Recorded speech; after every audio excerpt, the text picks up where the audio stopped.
Can people hear me in the back? Can people hear me even if I don't lean? Or maybe do something like that. How about now? It's okay. Maybe. But then it's hard to type. What about now? Okay, well, let us know if we deviate too much from the microphone. So welcome to the GitHub Actions for Scientific Data Workflows tutorial.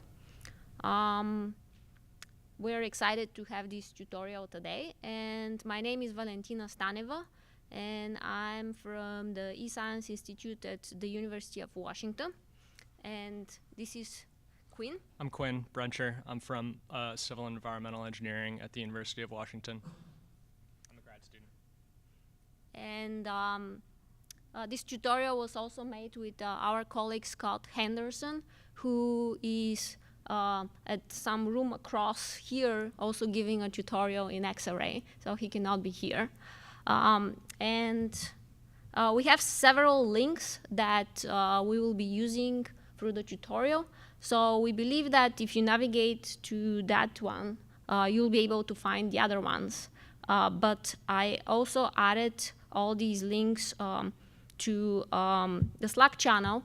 And if you have not gotten on the Slack channel of the conference, we encourage you to do that, because we're thinking that maybe we could use it to occasionally ask questions in the channel, since it's kind of a long time, so might be good to interact in some way.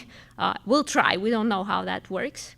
So yeah, take your time to maybe log in through the SciPy instructions of how to get to the SciPy channel, to the SciPy Slack, and then get to the tutorial channel.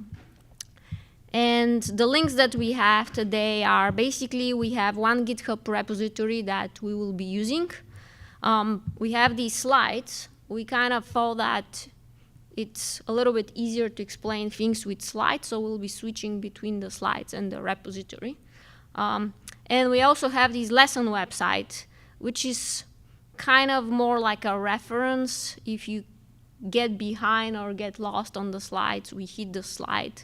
Maybe that can help you navigate. Our idea of the lesson is that may be something more like for self-study, but we're not exactly following it. But it's there, so maybe it's too many links and that will cause confusion. But we'll try our best. So I guess my question is, did everybody at least get that QR code? Okay, and I also, so all the links are, I put them up here in the, well, some of the links, I think all of them, in the tutorial channel. So if you get to the channel, you'll also be able to find things. So they're here. And yeah, so I'll hide this slide, but if you need help, ask your neighbor. Maybe if you lose something, maybe they have it. And we'll say a few words about ourselves. I'll start. So I work as a data scientist, research scientist at the University of Washington. My background is in math, but I've been working on image processing, time series, machine learning type of problems. And I work with a lot of people from different domains, but recently I have been actually started to work a lot more with oceanographers on different applications in oceanography, streaming data, and image analysis. And I also, part of my job is to kind of train other people in data science and open source development and so on. So maybe that's the reason I'm trying to do this tutorial. Quinn, you can go. Yeah, I'm Quinn. I'm a third-year PhD student, as I said, in civil and environmental engineering at the University of Washington. And I'm doing a PhD on developing radar remote sensing methods for looking at sort of processes in alpine and Arctic environments, including like things like measuring snow depth and glacier velocity and things of that nature that you can do with radar, and also dabbling in machine learning a bit. Do we want to full screen this? Oh, yeah. Okay, and the next thing is like why we are having this tutorial. And the reason we wanted to share our backgrounds is also to kind of be clear about our objectives. So GitHub Actions is a service from Microsoft. I mean, it's part of GitHub, but GitHub is part of Microsoft. But we're actually researchers, we're data scientists, we're hackers, we try to do stuff on our own. And this was kind of driven by our own work and our own project. We don't have relation to Microsoft. And our goal is to kind of, we could see some interesting uses of GitHub Actions beyond what maybe somebody can, if they just Google GitHub Actions, and they may find like a very standard software development, continuous integration, continuous delivery use cases. But we kind of thought that maybe we can discuss different ways they can be used for very different things. And at the same time, we will use this as an opportunity. If people have not used GitHub Actions, they can actually get started, and later they can decide whether they want to use it for more like scientific data workflows or they want to do it for software development workflow. So in any case, we will kind of start from zero, but at the same time, we'll go through several use cases that may not be familiar to people, even if they've already used them in something like a testing workflow. So that's kind of our goal. And also, it's a little bit like a call to actions, just to explore. We believe there's other unexplored opportunities. We'll share a few examples. But we kind of hope that people maybe in the future or maybe even now share their use cases, and we can discuss what's good about them and what's bad. And just to kind of get a sense of the audience, I made this poll that you can kind of indicate where you feel you are, and this is no grading or anything. In fact, as I said, we designed the tutorial that we start from the beginning, and we are not experts on GitHub Actions either. So, but we just want to get a sense of if you're willing to indicate where you are, please do in the Slack channel. We just want to get a sense of what people have done. Okay, and this is sort of our plan, but we don't know how it goes in terms of the minutes. It's kind of hard to plan. We'll just go through the topics and we will learn things. So, but kind of the main topics that we have is that you kind of start with some overview, explaining the pieces, and then we have kind of one scenario in which we have application in which we apply something to a data stream. So we learn how to kind of process this data, export the results. Then we'll go for another use case in which we process large data sets, which I think is a typical use case in many applications, and how we can do it actually with GitHub Actions. And in the end, we will discuss a little bit more, maybe less typical use cases, the idea of like versioning models and collaboration and comparing results. And we'll have a little bit of discussion of what other things people can do. So that's kind of the plan. And here are our learning objectives. Kind of the main goal is that in the end, people on one hand can run some action GitHub workflow and get the results and understand the pieces. Everybody can do that. And the other thing is just to kind of generate ideas of what else can be done. So I think there's the practical one and the more idea one. And we'll share what use cases we'll be using. They're from our work. I'll first start with the first one, which is real-time processing and visualization of an audio stream from a hydrophone. So these streams are actually from the region here, from the Puget Sound, which is kind of we're at the bottom of it in Tacoma. So there's a network of hydrophones, and they have a real stream, and we'll actually, through some exercises, we'll talk to those streams and we'll visualize the data. and we'll see through our eyes what's in this data. And Quinn will share his example. Yeah, we're going to do a workflow that does some batch processing of satellite images for glacier velocity. So you all will get to do some glaciology and see how fast glaciers move. Yeah, and these cases are specific, but at the same time, we think they're very general. Like, I think there's so many applications where you can have a stream. What do you do with this? How do you deal with this? And you have large data set you have to process from somewhere on the internet. So if you're not interested, we think they're interesting. If you're not interested in the applications, just think about your application. OK, so I'll start with just a little introduction. So this is from the GitHub website, I think. Github Action is a continuous integration and continuous delivery platform that allows you to automate your build, test, and deployment pipeline. So that's the very software engineering focus, and I think that's how they were originally created, to actually facilitate this process. People are developing code. They are building some software package. They want to have a schedule. They want to release. They want to test. They want to have documentation. And there's a lot of these things that have to happen kind of on some sort of automatic schedule. And that's what GitHub Actions were designed to do. And if you pick any package, Python package, you most probably will, this is scikit-learn, you most probably will see all of these badges kind of there, and they often correspond to some GitHub action or some other service. I mean, there's other ways to do it, as we say.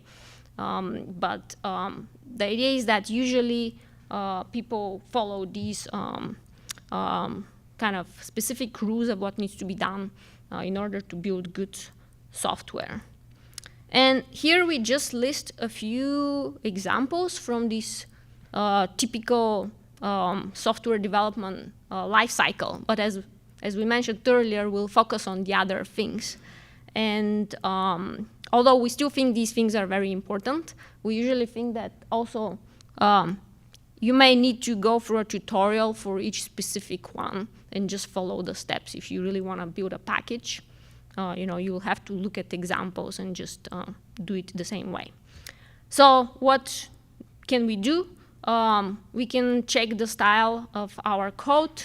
We can set up a pre-commit action which checks our code before we are allowed to commit the code. So we are forced to fix our code. We can have a linter which can kind of show us how we can clean our code. Testing is the most common scenario, and we have linked some PyTest examples that you can explore on your own. Together with testing, you can also get coverage of your testing. You can build documentation. You can put them on Reddit docs, which you may have seen. And you can build packages. This is kind of I think like the most typical example, especially in Python world, is how to really build a full package. And sometimes if you may need Docker, so it's useful to also to know how to use the Docker actions, and you can automatically build Docker images. And you can publish your package on some sort of package manager website, like on PyPy. So as I said, these are the typical uses, and I'll just go through now kind of our motivation is that this other statement which says a platform to run any not too complex workflow in a virtual environment and integrate with GitHub. So this sentence is way broader, right? Like this is not just for software development. They say any workflow, well, any, I don't know if any, but at least some workflows we can run with them. And the idea of a workflow is just this basically list of steps that we run through our data or with our software. And those steps can be specified through a YAML file. And that's kind of the main piece of to kind of run a workflow in a GitHub action workflow. You need to set things in a YAML file. So you can specify commands. And these commands can be a combination of something like just bash commands. So like really just kind of as if you're writing it in the terminal. But there are also these pre-cooked commands that GitHub Action provides that you can summarize things and you don't have to write a lot of bash scripts. And you can kind of interchange those. So these workflows can run given some events.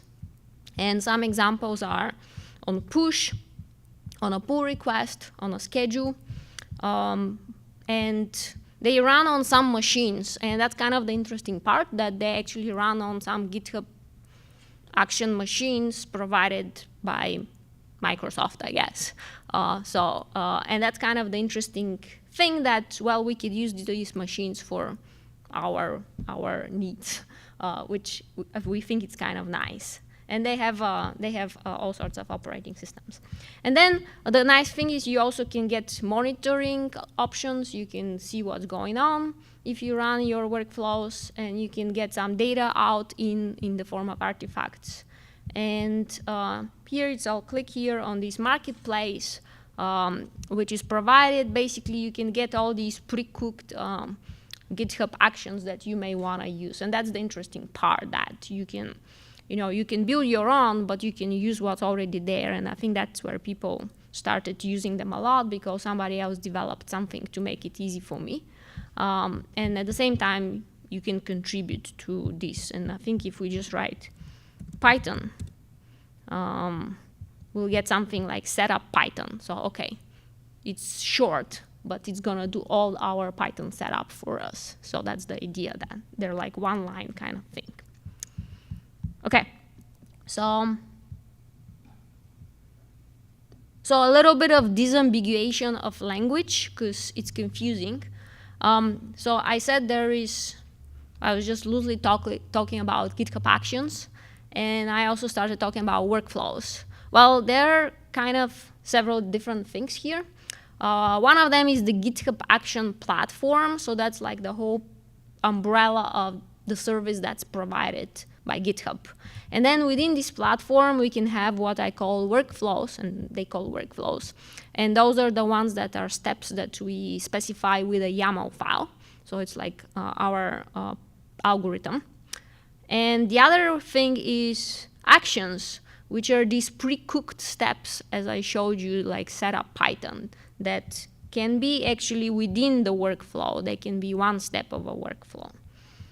And they're packaged, ready to go, and somebody maybe provided them for us, or they're provided by GitHub. And the interesting thing is that if you have a workflow that you realize that can be useful to others, you can package it in actually an action. So it can go both ways. And the language is confusing, but we'll talk about workflows, and we'll be using actions for this tutorial. Okay, so in terms of machines, and that's kind of where things, I think, become useful, is that, well, they're pretty good machines. I would say they used to be smaller, but now you can actually get all operating systems, and you can get up to something like 14, 16 gigabytes of RAM, which is a pretty good laptop, and you can do some stuff with it. And storage is limited. You can see that. So you'll have to figure out how to move your data in and out. But there are these options. So you cannot store big data sets there, but you can communicate. And you can specify the platform in a very simple step, like something runs on Ubuntu would basically just give us a clean Ubuntu operating system. And if you sign up for other options, you can get even bigger machines. And if you have some if you are from an educational institution, I think you can get up to team. So it's not, even with that, you can go free. We like free stuff, and that's why we talk about this.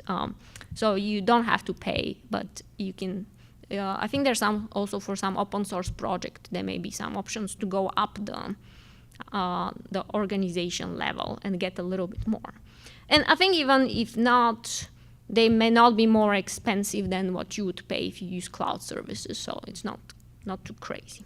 And you can use your own self-hosted ones. Okay, so the events, these actions can be a lot of things, and this is just, I know it's not very readable. I stole it from their website. They had a beautiful visualization. But I think the ones that are kind of useful are events that occur in the repository. This could be pull, push, pull request, somebody commented to something, somebody made an issue. So you can be creative of what can be useful for you. There can be scheduled time, which I think is very general beyond the repository. And that could be manual, which is still good, right? Because we can go and start a workflow. And it's pretty easy to specify the trigger. So these are steps from a YAML file. And you can basically just list the command. And this workflow dispatch corresponds to the manual trigger. So that's how it is called. And you can specify what code you run. If you want to do it on a schedule, you can use like something like cron job kind of specification, and it can actually run continuously. And that's why we have this streaming example that kind of relates more like something you'd want to run continuously versus maybe some large processing workflow. You may just run it and process a bunch of data sets. So it depends on your needs. Okay, so let's actually do an example. I'll first go through it, and then I want you to jump in and kind of run at least, run that example yourself. So it's a very simple one. It's basically specifying a Python environment. And as I said, we can, for now, we'll just use workflow dispatch, but you can play with adding different options here. And the specified operating system, we specify setup Python, which I said it's one line to make Python environment. And we can install some dependencies, like whatever libraries you want. We can use pip install. So here's where the code is. And it's pretty short. And I think after all of this, you can verify that you've actually done that. So that is setting up Python with installing packages through pip. And I know some of you would ask, well, what about conda? Can I install packages with conda? We have one example to do it with miniconda. So same idea. You specified operating system. You need to. They have an action for miniconda. That's one line for us. Somebody made it for us.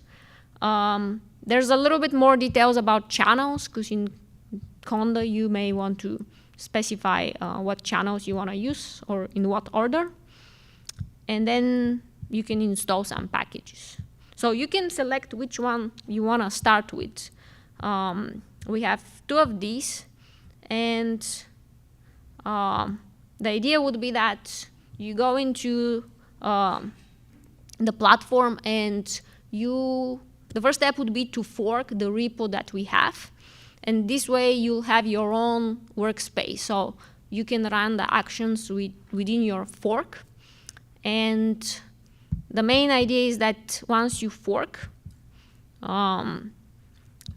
you have to see your username here. So you don't try to run something on our repo because you will not have permissions. But you run things within your repo.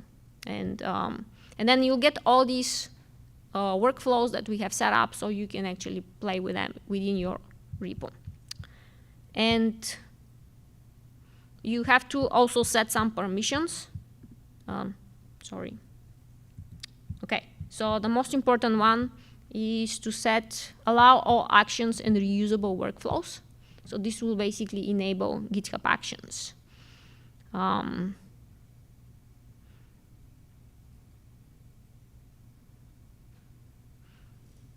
And this one is, actually I don't have a picture for that. I can show you after this. First, I think set up the one that enables actions. Okay? And I'll give you some time to actually work on this, because I want everybody to run at least one workflow.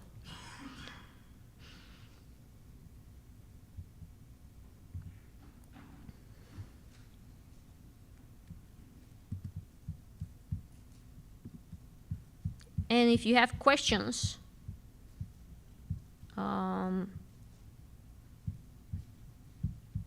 ask them, and we'll look through them. We don't see the Slack. I don't see the Slack sorry.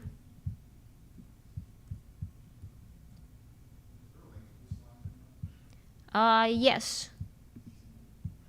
It's in the Slack channel.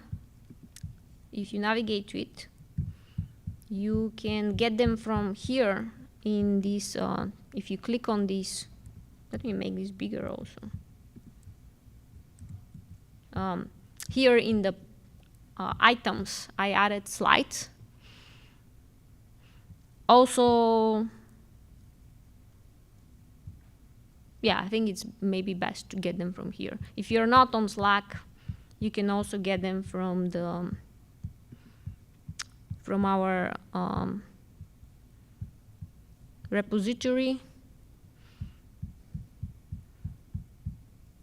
I've added them here too in references, if you are not a Slack user, in references. And from the slides, we added the links, so it's a little bit back and forth.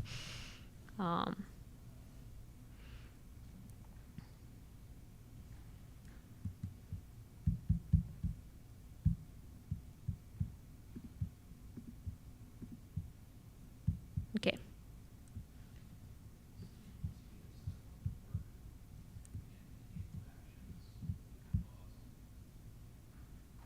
Sorry, what is the question?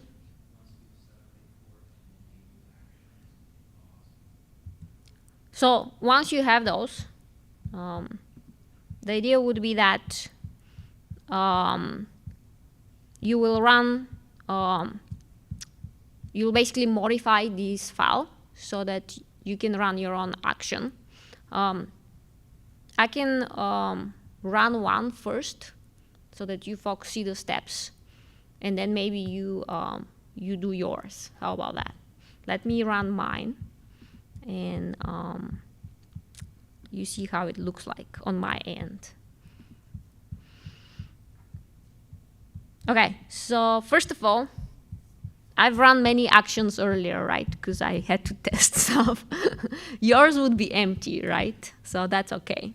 And we can look at these. Basically, we can, on the left-hand side, you have these names. And let me show you how it looks like. So, first of all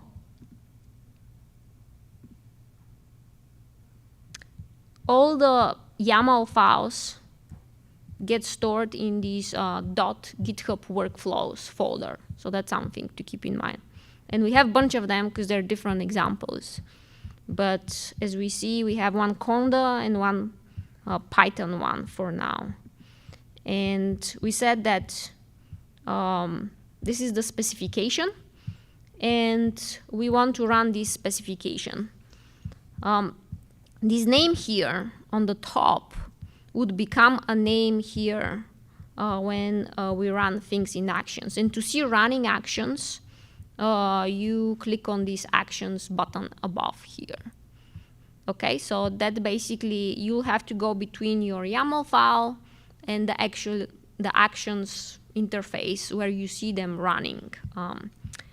And the name that you put on top of your YAML file is gonna become a name for the action in this action list. So I have this Python environment, and I'll just show you how I run it. So, and what happens when I run it. So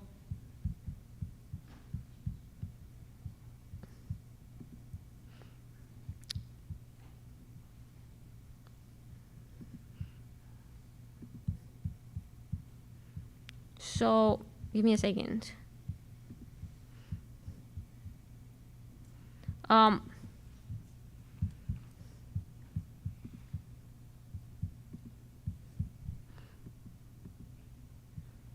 So I'm rerunning all the jobs, and if you click on this window, you start seeing things that tell you that the job is running. And it is useful to actually read through these things because they'll tell you what is currently running. So for example, we first set up the job, then we set up Python. As I said, this is one line. Then we are installing Matplotlib, SciPy, and all the packages we've set. And it's good to check to see if you didn't get some error.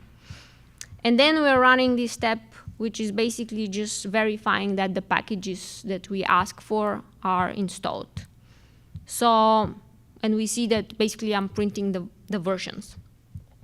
And then it's doing some cleanup, and it's successful. So that's kind of more or less the steps. And then if you get an error, it's gonna tell you that it didn't run successfully. If you see, I have some green ones, but I have some red ones. And if you have a red one, you can check, what happened to it. So that's the idea of the monitoring step. And if you want to run one,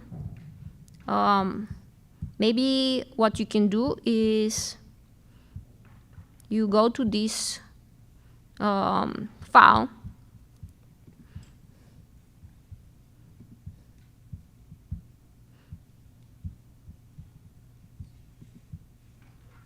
and you can change this. Let's make it to run on push. This means that every time we make a change, this workflow will run. And here you can edit some environment. So we have SciPy. I'll switch it with NumPy. Okay?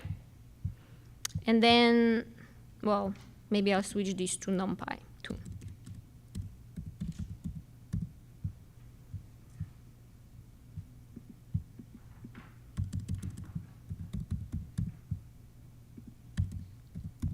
Okay, so I made a change, and I'll push this change directly, which for now it doesn't matter because we're just, in your case, it's gonna be your repository, so it's okay to do that. So I'll commit these changes. I switch to NumPy. And because this is set to run on push, every time I make a change, this should trigger the workflow. So hopefully you see that, like yours, if you're starting from scratch, yours should be empty. But once you commit some change, you should see a workflow. So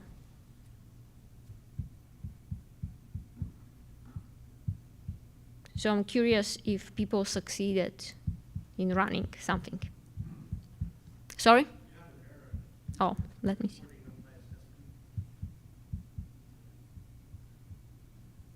Ah, okay. So, good. I guess that would show us how, what happens when you have an error. So, which you will have, and I have. So I guess in this case, we will see, well, I guess it's gonna go through all of the steps. So it's gonna take some time. But we should get some error here. I can fix it in the meantime, and we'll have a second push, and we'll see a new version of it after that.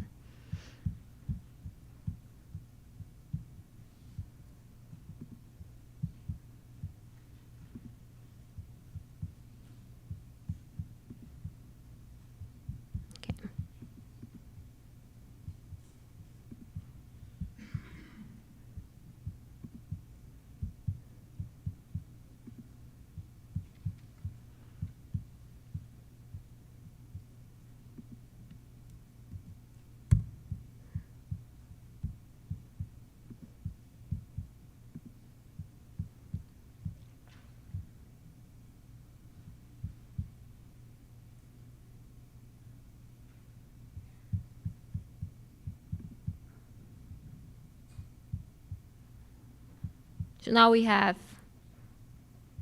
another one running.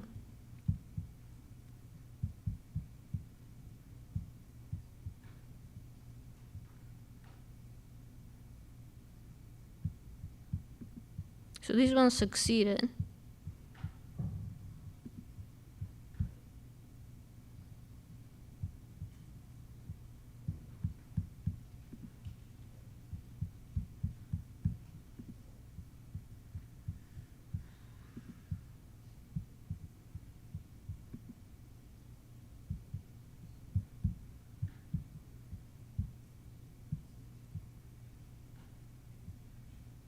This one is still installing SciPy, because I guess installing SciPy takes a while. Maybe that's the difference, why this takes longer. SciPy takes longer.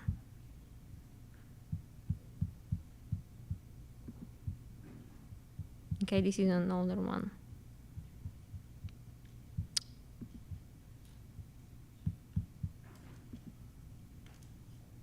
Okay, so did people get at least one little workflow running? No, what kind of problems did people get? Is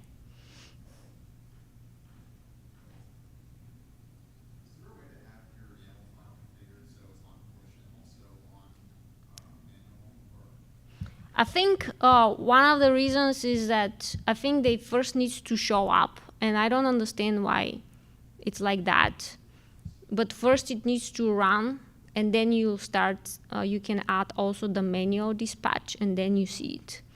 And that I don't understand why you cannot, it doesn't show up right away, because most probably that's what you saw, right? You don't see it.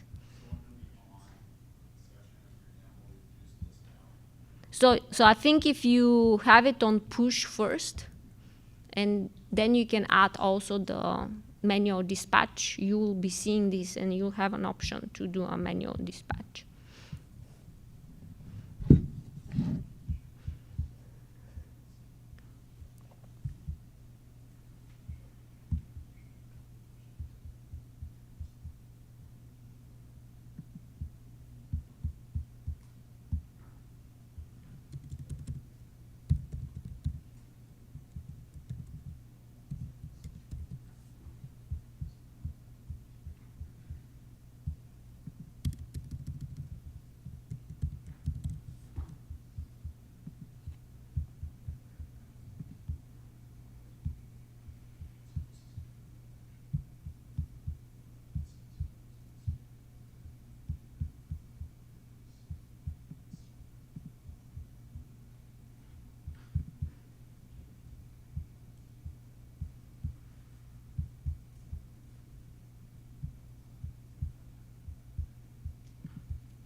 So now it shows, I ran on push first, and then I changed it to workflow dispatch. And then I have this option here, run workflow. And now it gives me the option, run workflow manually. So I don't know why this is maybe a GitHub thing. That I don't understand why it doesn't show up in the beginning. So run one time on push, change it to workflow dispatch, and hopefully then you can run it manually. And then it gives you the option to select the branch, but maybe I don't want to select the branch. And then I just clicked it, and now it's running manually.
And for if somebody's having issue, make sure that they have enabled GitHub Actions, just in case.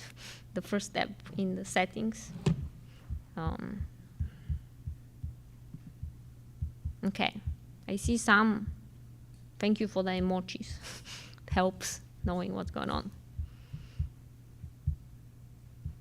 Where did they go?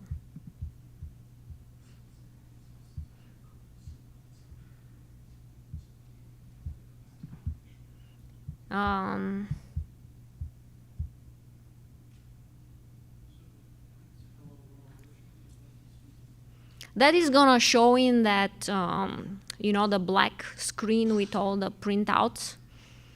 So usually printing statement is more just to see if things are working. In terms of GitHub Actions, we wanted to do something. It's not per se about we reading all of that. We're just reading it to check if it worked. But yeah, I think we'll discuss some cases where you want to display things, right? But for now, it's just verifying that it worked or not. So you go to Actions, and you look through the printouts. Oh, and these categories, kind of your YAML file, it can be split into pieces, so that can help you, you know, navigate which piece. Yes, so this one is in Hello World category. Oh, it's this one. This one is already the printout.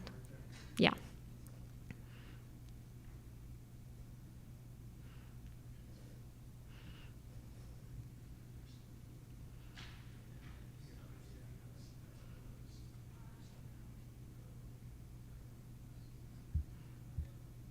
And, you know, like, try harder libraries, kind of if you want to try something that you struggled with installing in your own work, and just see, you know, if it's going to go through or not. Kind of the idea is that in the future, if you can get something like this done with a library that's difficult to install, you can install it on any operating system, right? Because you can swap the operating systems. So.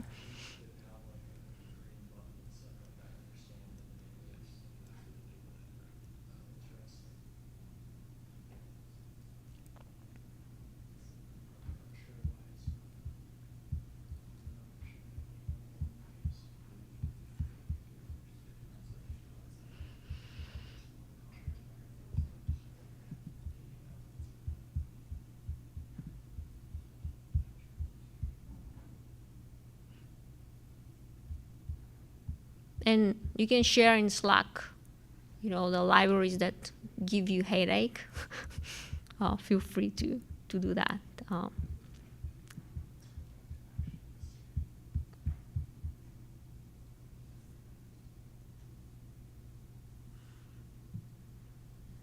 and you can also play with the triggers and change the Python version.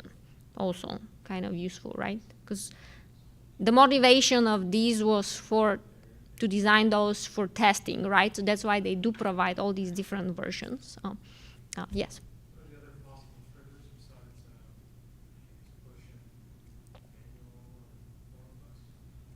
manual or We'll discuss the schedule trigger, which I think it's interesting because you can start doing things regularly. They have all these like discussion and issues and more like interaction kind of options. And even for like pull requests, you can decide whether it's when it's open or when it's closed. So you can kind of have to think when you would want to use that, right? I think the push is pretty standard. I made an update, I want the change to get updated. It's pretty clear why we want it. The other ones, you have to think about it. And I have not, you know, like the ones that we mentioned here are the ones we've used. I'm sure people can come up with smart ideas.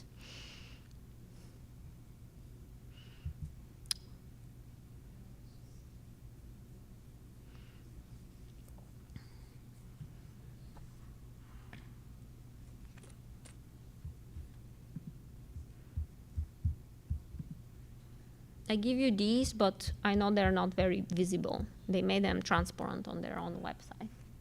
They come from this, I'll share the link. It's kind of nice.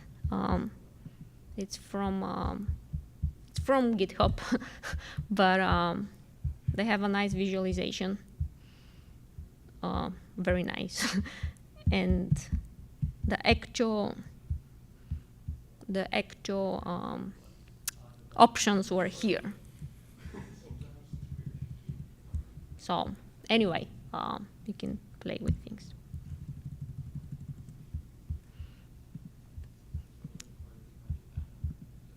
Okay, I'll dive into one more complex workflow, right? Because the idea is simple, but also maybe complex.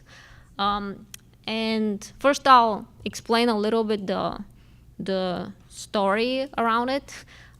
So this is the streaming case, and as I said, we have these streams of hydrophones, which are basically microphones, which record what's in the ocean. And you can recognize in the map we're here. There's a few here and some in the all around. And this is through Orcasound network.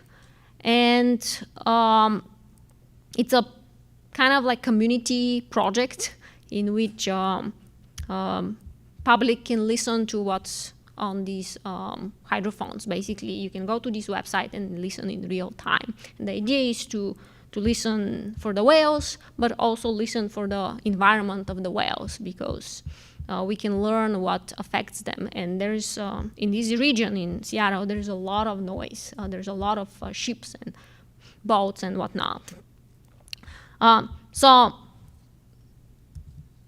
I've worked with Orcasound for a bunch of years, and at some point we became also like open source project, not just hydrophone network, and we started engaging students working on different projects, analyzing some of these data. And at some point we actually had this Google Summer of Code project, which we started working on this idea to set up a framework in which people can submit different algorithms to the stream. And the idea was that we have a lot of volunteers. We want to let them have their own platform for doing it, because we cannot provide computers for everybody, especially I don't want to give them credentials to my machines. So that was kind of the motivation way back.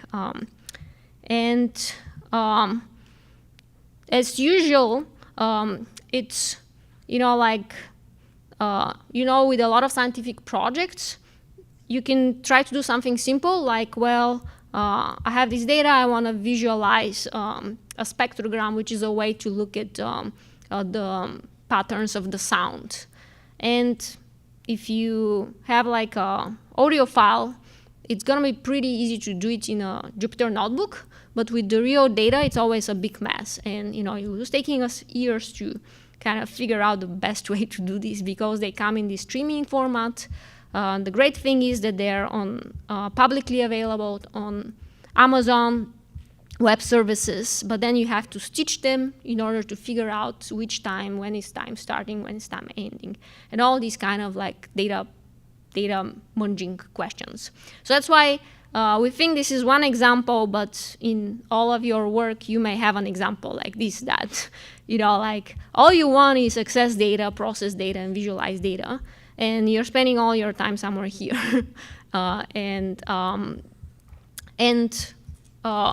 in a sense, the steps are pretty general, regardless of, we figure out own way of doing it, but you must probably have a problem like that. And the idea is that, well, can we do something that we can update the visualization as the data changes? So here I have all these steps, but you don't care about our steps. I think the main thing is that if we want to set up a workflow to process this data, the first thing we'll have to do is set up all our sound processing libraries, which may be harder than messing with just NumPy and SciPy. So as you know, like as soon as you dive in a subdomain, there's more issues with libraries. Then the idea is to generate a spectrogram, which is this pattern of the sound for a period of time for a specific hydrophone. And for that, we have all these steps to convert these streaming files to a format that is more familiar, like WAV files. Then generate these spectrograms, store them into some Parquet format, read them so that we can visualize them, and make some plots. So like typical thing that you'll have a lot of back and forth storing different formats. But the main thing is that we have this script here, noise processing, that what it is doing is taking some data from this bucket and is generating like a power spectrum and broadband plots, which can tell us something about the noise. Like we can actually say that it's loud or it's not loud at the moment. Or if there is an actually well call, we can actually detect it from the picture. So, and then the next step would be to just upload these PNG files on GitHub. And that's the automation where it's coming, that basically we want the plots to be updated with time. I mean, first we'll have to do it once, but then the idea is to do it as more often. And the idea is that in the end, we can just display some plots. And maybe we just want to display them within a markdown file, right? The idea is to be kind of hackers and just keep it simple and have this simple workflow. We get data, we update our markdown on GitHub. Like the original way we did it, we just updated things on the README, right? So every time you get a new data, you update your README. And this is some spectrogram. This is part of a ship passing, most probably, this blob here. And this, if you just look at them in this one-dimensional plot, you just know high, loud, low, not loud. So that's the main idea. You don't have to understand the details of the science. Okay, so how do we do that? As we said, now we have a Python file to do some steps. This noise processing file. We've wrapped all of the business, and we want to make a YAML file to do these steps. So let's look at the YAML file for this more complex example. So again, we have set up workflow dispatch, good for testing, right? And then we set up the push so that we update it. I've hidden the schedule for now. Let's not do it yet. We'll just do a first example first. And we are setting up Python here. This action is very useful. When you just look at it, it's not clear what it is. But basically, if you run it in a repo, it's gonna check out the code for that repo. So the idea is that if you have a Python file that you want to use from that repo, you can use whatever files from that repo. You can run them after that. So in the previous example, we didn't have to check out anything because we're just using Python commands. If you want to use your own code, you have to run this command. Okay, so then I'll skip to installing some packages that are domain specific. And I'll go to this step where we basically run the Python script. So you can, in the future, you'll swap with your script, right? And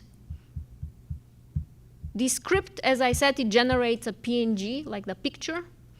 And then what we do in this last step is we upload this picture to GitHub, which I think is kind of interesting that we can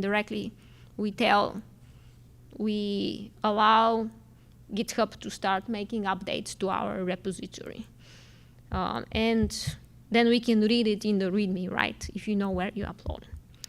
So that is kind of the story, and the other things I commented out because we will do them after that. So let's run this one and see if we can generate some new data. And The reason the data should be new, I'll just show you, you don't have to care too much about the details, is that in this noise processing script, I'll make it a little bit smaller. I'm selecting hydrophones, timestamps, and I use the now timestamp. And I go backwards sometime. But the idea is that I update it based on the current time, so you can play with it how you want to make it. So I'm just getting like a window here. So I'll run this, and hopefully what you can do is, if you want to run it, if you want to trigger it, if you don't see the workflow dispatch before you run it, you can make a small change to trigger it.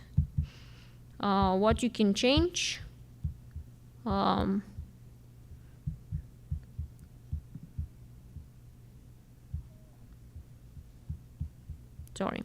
clicked on the wrong one.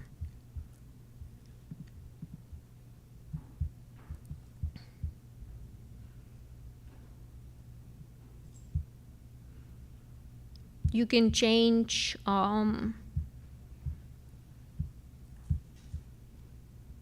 something small. You can change the name of the file.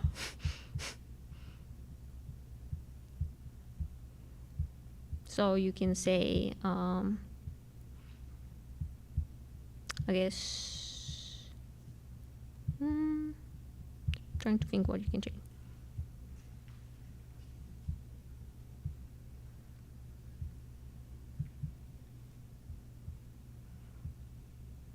You can change here, only upload one of them, for example. I think it's called broadband.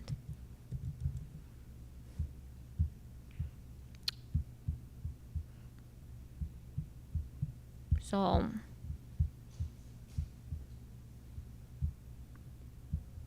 think that's okay, because we call it broadband. You can either select PSD or broadband. You can select one of them. That's the idea. I think the idea is just to trigger it.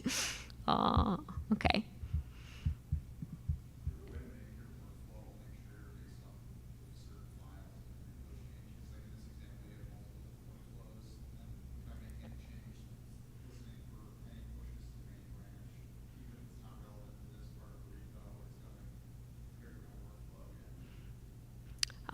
You can select based on branch. So maybe it's still driven by the GitHub operations, not exactly by the file names.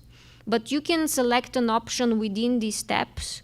You can actually have if statements. So you can trigger the workflow, but you can execute certain step based on the file after that. Or if certain branches have these files and certain branches don't have this file, you can just select the branch. But you can get here, like the way we do it here, is based on some statement, I execute this or I don't execute this. So I think you can run the workflow, but nothing will happen. So that's fine too.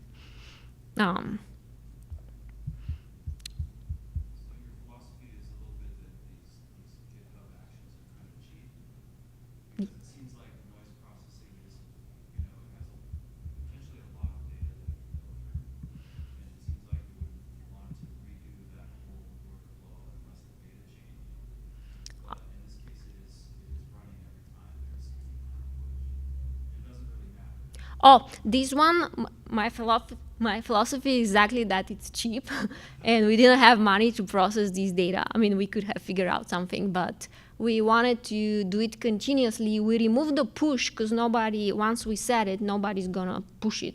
You know, nobody's gonna be making changes, and we set it on a schedule, and we started processing the data continuously, and we thought that that would be too much data. You know, these data sets are not very small, and there's a lot of like encoding and all this kind of compression and whatnot.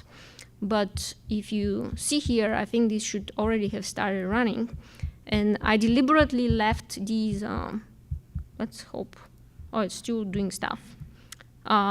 At some point, it's gonna start processing these small files, and you see like it actually for one run it processes like several thousand of these files and combines them into one.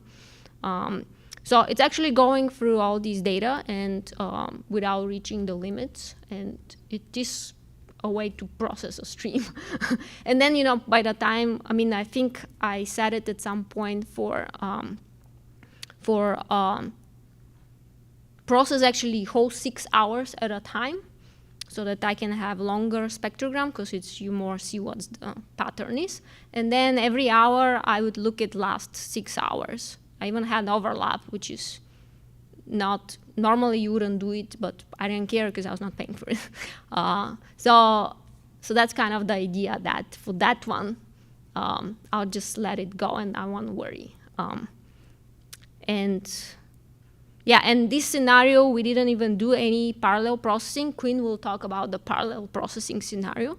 So the idea is that you can already get somewhere without the fancy kind of approaches, just with a machine running for a long time.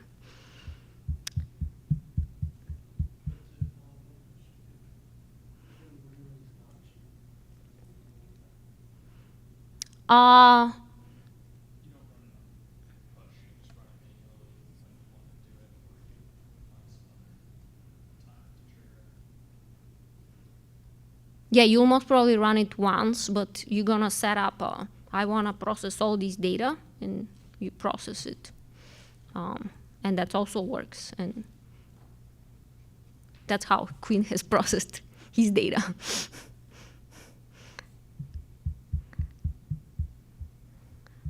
So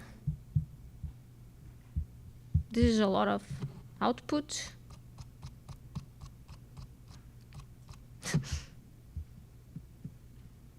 But at some point, that's the point I wanted to get to. It's doing these steps, which this is the actual little files that it is processing. And, you know, it's pulling them from AWS, and it's combining them and making spectrograms. So it's thousands of files. And yeah, that's the idea. So it's actually, this takes some time running, so just let it do its thing. And at some point we will see the plot being generated, but we can let it run for some time. Yes?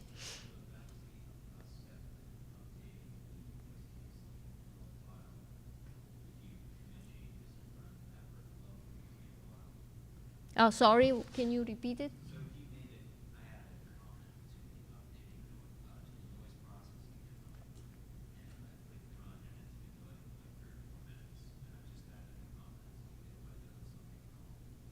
Yeah, so the comment would, because for now it's set on push, it would trigger the workflow. Yes, yeah, yeah.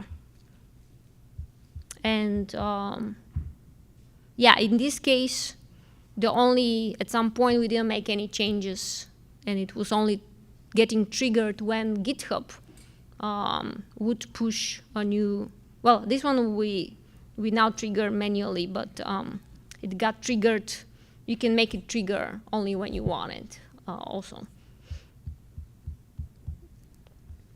Okay, so this is one example. I mean, kind of the idea is that you may have different examples, but this would be an example of running something and updating a plot. And eventually these plots get updated here directly on the README, because we are, in fact, we are putting them here in this, sorry, it's under the subfolder, ambient sound analysis.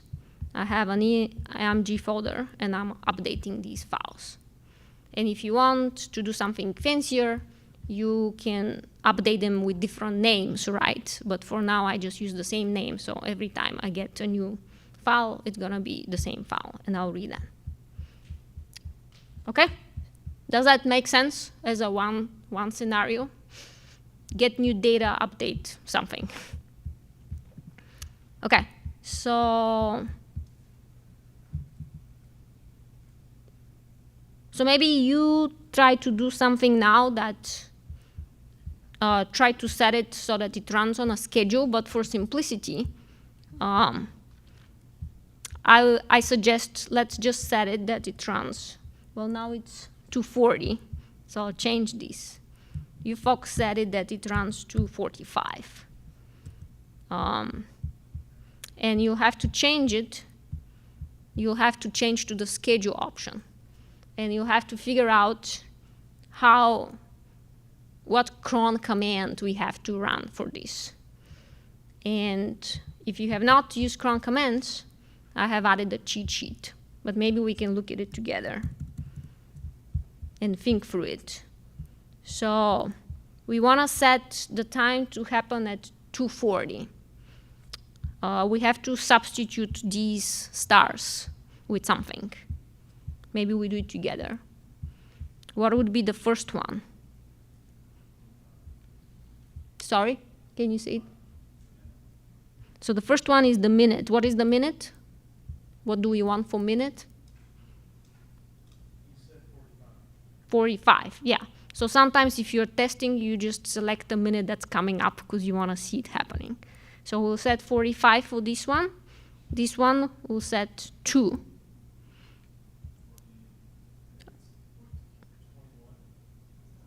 Oh, you're right. Correct.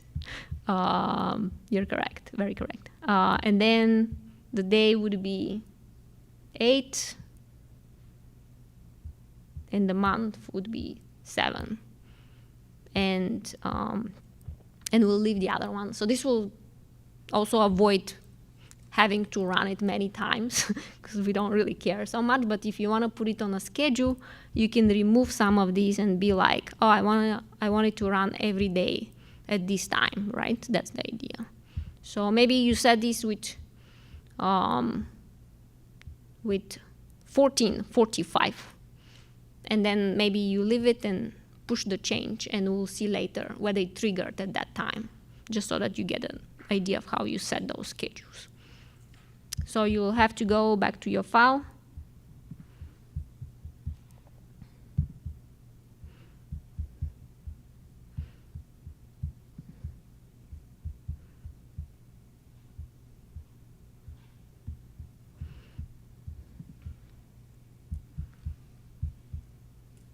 So not here, to the YAML file.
Yes.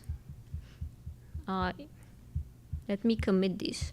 Now I'm puzzling myself whether this is UTC or, of course, I had to get puzzled about the right time zone, or whether it's the local zone. Maybe it is UTC. Well, we'll see. I think it might be UTC. We can check.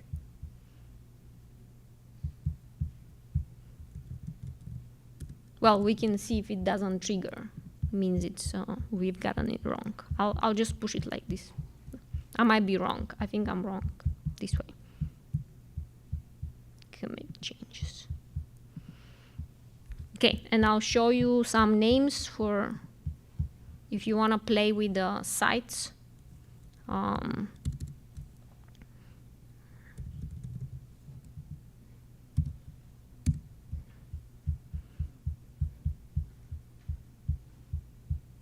you can swap, I'll just copy these for you. I'll just give you a few options.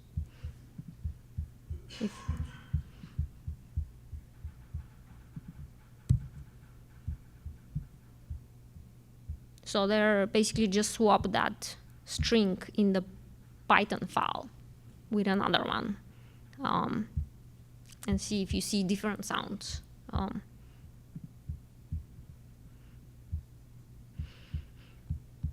The capitalized ones are the actual strings.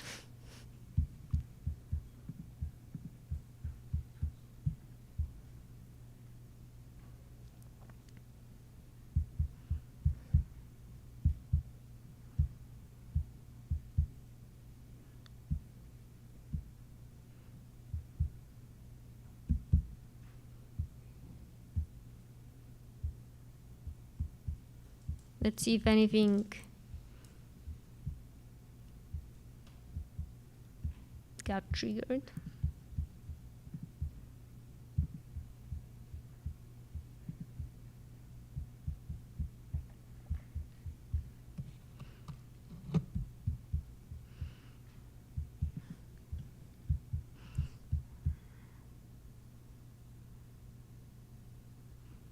Maybe I'll remove the push so we know it shouldn't start on push, because we're confusing ourselves if it came from the push or from the... So I'll just leave the schedule so that I'm sure it came from the schedule. How about that? And here, as you see, I'm kind of wasting resources because it's kind of bad, but I'll stop them, right? I mean, this is unnecessary to waste them if I'm realized I made a mistake. So I think we can cancel one if we want. Cancel workflow. I guess that's a good for the environment. So, yeah. So let's do, let's remove the other ones.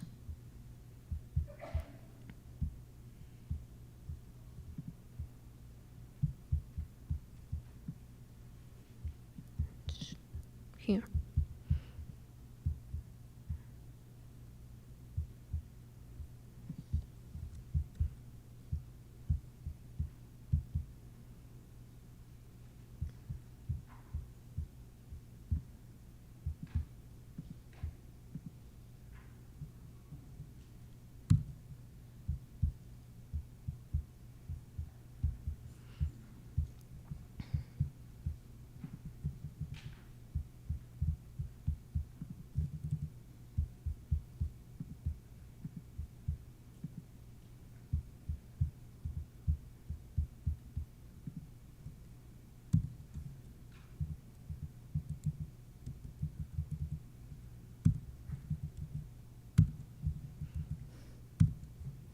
Also a note for the YAML files, if you haven't worked with them, they're space sensitive.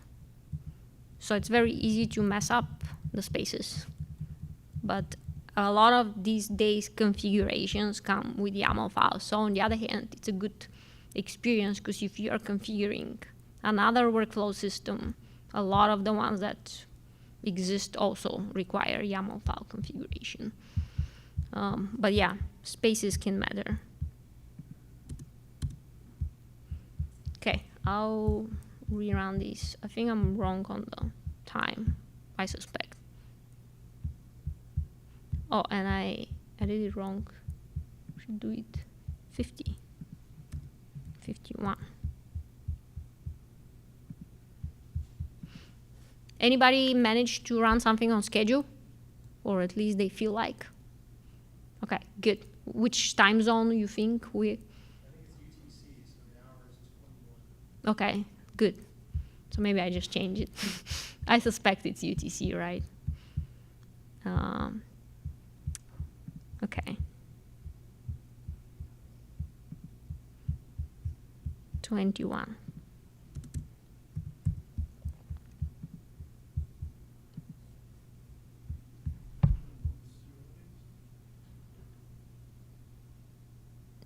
It's a good question.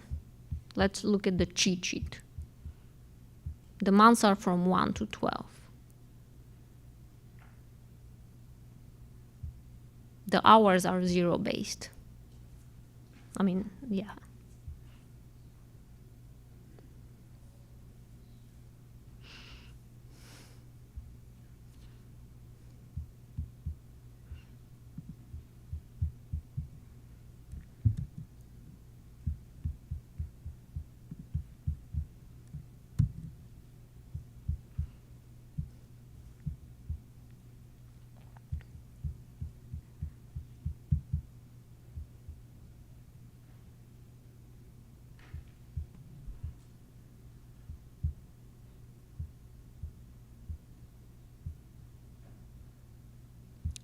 So I think at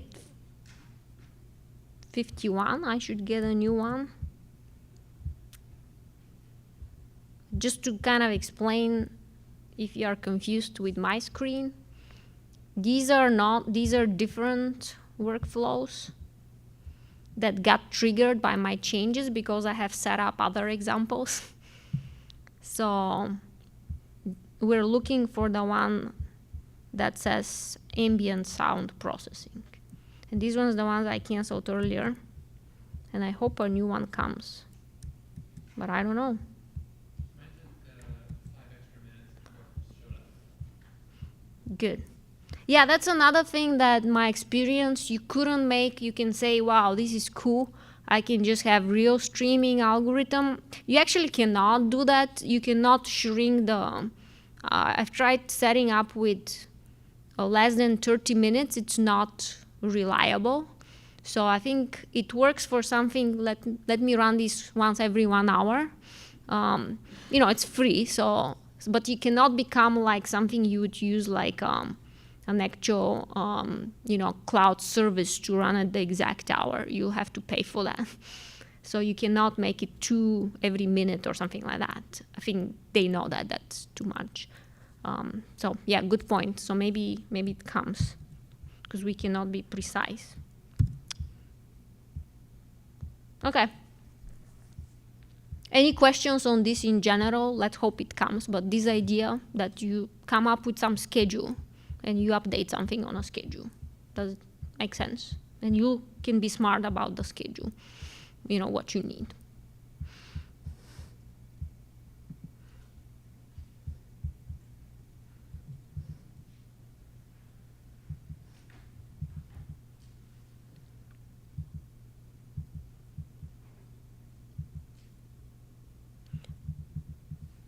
So I know talking about schedules, I'm not following the schedule we have in the original list because it's hard to know where we would be. But I'm thinking that we can take a break now, or we can, yeah, like, what do you prefer? Have a small break now, or we do a few more things? And Snacks are at 3:30. oh, really? I think we should push through snacks. People are already Okay. Who votes for snacks? Okay. So we need to earn the snacks. So let's do that. Okay. So, but feel free if you need to get a break. That's fine too. Okay. Let's talk a little bit. I'll talk a little bit faster maybe now. Like I think I want everybody to get the feeling of doing something. But now I'll talk about a few things that we don't have to spend so much time on them. But I'll close the slides. But the main kind of question is, well, if I do something, where do I store things? And can I store things? We saw that the storage was pretty small. So, you know, how do I export my results? You know, and we saw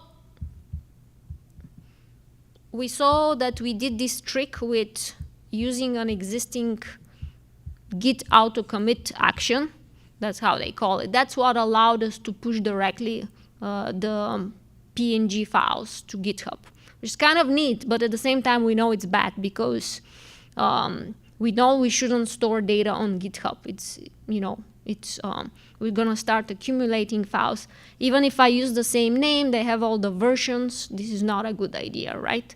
It's gonna be all in the history. the repository will become big, and at some point GitHub will complain from us. Although GitHub has not complained from us so far, but they have some limits, right? So what do you do if you want to store your data and use it after that? So there's different notions of storing something, and the first one is kind of different. I'll just mention it that there's the idea of caching, and this comes very handy in the context of the package dependencies. And as you folks notice, this thing takes a lot of time to run, and every time we start from scratch. And the good thing is that we have a very clean, it forces us to be clean and to make sure we have a reproducible workflow. The bad thing is that it takes forever to run. So GitHub has some caching options. And on the other hand, we're gonna talk also about storing the data sets, which kind of, it's a little bit, we wanna move them somewhere else. And another option from GitHub is storing them as artifacts, which I'll explain a little bit more in depth. And the third option we'll talk is just you push them out to something else. I have my server, I have Google Drive, I want to put them there, and from there on, I do my own thing. And depending on your use case, you use whichever makes sense. So I'll briefly go through the caching options. And in fact, I had them in the file that we had because it takes long to install dependencies. So the first time you run it, it may take longer. If you have a caching option, it will be faster the next time. And there is a specific way to do it for the different package managers you use. So for pip, you just add this extra, you add this extra cache pip command, and you can also specify a dependency path where I had my requirements. And then it checks from the ones that I have here, which one, you have to cache those. So it's integrated within the setup Python option. So it's kind of nice, it's part of an extra command. Another thing, if we do micro Mamba or miniconda or whichever you want, you have another variable called cache environment. And you just set it, and then again you specify which packages you need to cache. So these are integrated, so it's pretty easy. And once they get cached, you can actually find them in one of these windows. We'll go to GitHub to see where they are. And they come up as something like setup Python. It's like the whole Python gets cached, and you can reuse the same Python. And they have some rules like removed after 7 days if not accessed, and up to 10 gigabytes. So let's look and see whether, first I'll show you how I had it in the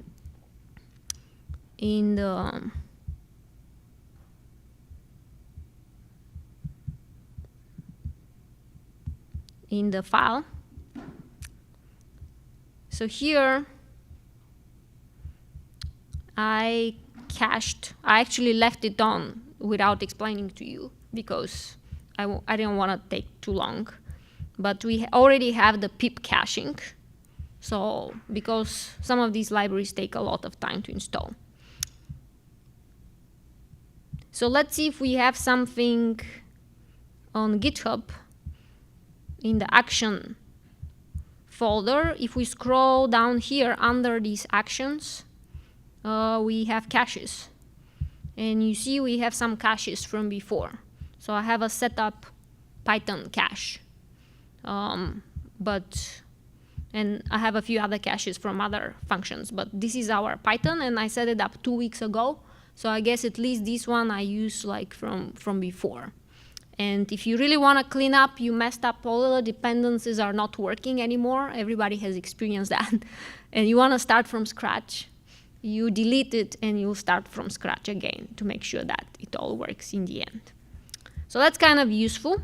Another thing is that I realize as kind of working is that, well, apart from Conda and Python and pip packages, you may have other packages that are not Python-specific packages. And these are usually some sort of system packages or Linux packages or some other thing that you need for your research. So this is an example of a package. It's called FFmpeg. And it's like super wonderful like package for sound processing that we use to stitch these small files. And at the same time, it's always a hassle to install it. And it also takes time to install it. It's kind of built way back in the days, and it can do anything but if you can install it.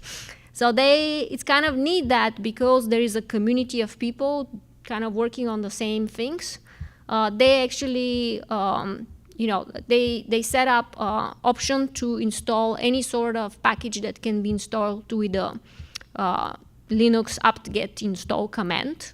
So this is the typical way to install things on Linux. And so you can basically pass FFmpeg as a package. But if it's another package that is a Linux system package, you can install that with this apt-get action. And as you see, this is some person, Walsh128. So it's not the general one, but there's a lot of these community of actions that like you can be a little bit worried, like is this like some sort of like virus or something? But they actually have a forum in which they discuss the actions and they approve them. So the community says that, wow, this is a good action. So this one, a lot of people used it, so we can use it too. And there's also option to cache anything, and that's a more general cache option. And for this one, you basically specify a path, and if you put things in this path, things will be cached. So you can pretty much specify some sort of images. If you generated, maybe you don't want to regenerate the images, you can put these things in a path and cache things. So between the kind of the next runs, they're gonna be cached. And it's achieved with these like if statement that I mentioned before, that one can start having if statements. But we just basically use this format. You don't have to write anything. You use it as an example. So you learn from the example. And you can read more about caching dependencies here. The GitHub documentation is, I think they have been developing it more and more and more. So it's pretty good actually. So, and this is an exercise which I don't want you to do it because it's gonna take some time. But if you wanna play later on, you can play with different command, kind of like caching versus not caching, and see the difference. But in favor of time, I assume you understand the idea, and you can just add it, and it's gonna be faster. And I think sometimes if you what's kind of useful is to see that when you run something, so see this one ran on a schedule. I guess it did tell us that it was through the schedule, and this tells us that it was pushed. So we can distinguish which one was which. So I guess this succeeded with the UTC timestamp. And when we look at them here, it's if you have some caching set up, I think for pip we had it. I didn't remove it.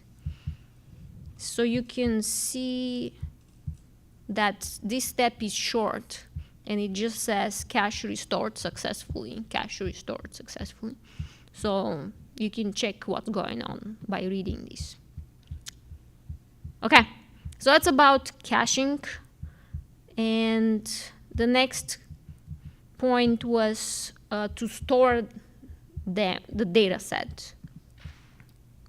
Sorry, clicking the wrong one. Here. So in GitHub Actions, they have this notion of artifacts, which is pretty much data storage. And the artifacts are stored on the GitHub website. And basically, you run your code, you generate some data set, and you can do something, upload artifact, and specify the path. In this case, we want to upload the PNG files. and that uploads it to some GitHub storage. They're retained for 90 days, so it's not that short, given that. And for public repo, so I assume if you have a public one, 90 days. And you can have 500 artifacts per job. So you can store temporarily your data and then have to figure out what to do with it after that. But that's kind of the idea of dealing with data sets in GitHub Actions. And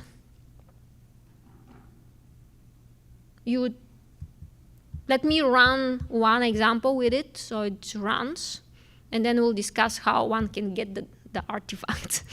But I'll let it run with an upload option. So here we had push option. We will make one artifact option.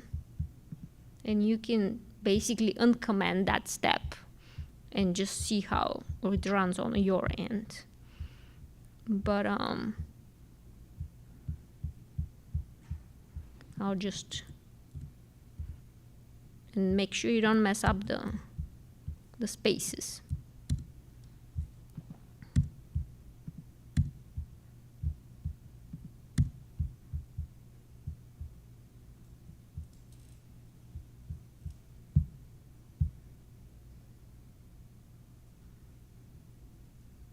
So I think that's okay. I might also put this cache thing. Why not?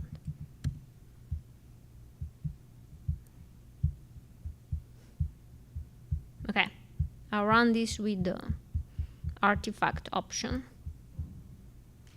And I'll make it run on push so that, or maybe on manual dispatch, or maybe on push. Well, I can have the manual dispatch anyway. And I'll remove the schedule.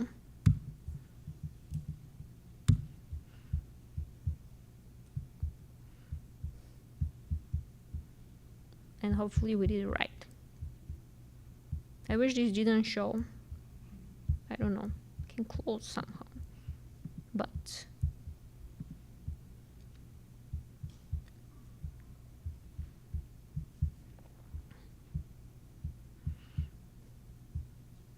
so that should run with artifacts. And while it's running, I can say a few words about getting them. Okay. So we said they get stored somewhere on GitHub. We need to access them. I'll look at some example where we have already one stored. We'll see. So let's say that I'll look at this one. This doesn't have one stored. I was hoping we can reuse some old example. I bet we have some that has something stored way back.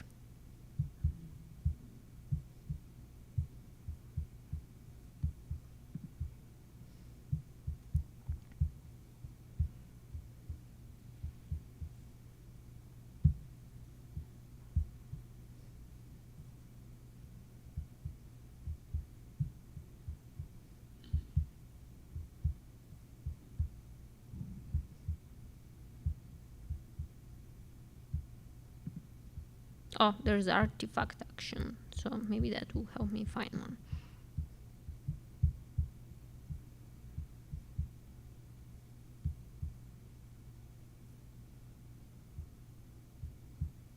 Maybe here, let's see if I have something. Okay, here I have some old one. So if you run this, and we're running it, but when it runs, you should see one showing up here. In the same place where you have the process kind of thing. And you can literally download this, but you can say, well, Maybe that's not the most automatic workflow, but it does work if you do a big data set and you want to just kind of get what you got from this. So yeah, the first option is just click and download it, and it downloads it as zip files, which again, it's like, well, that's not the best thing, but it is something, it's free, so you can do that. Another option is they provide, so you don't have to click on the thing.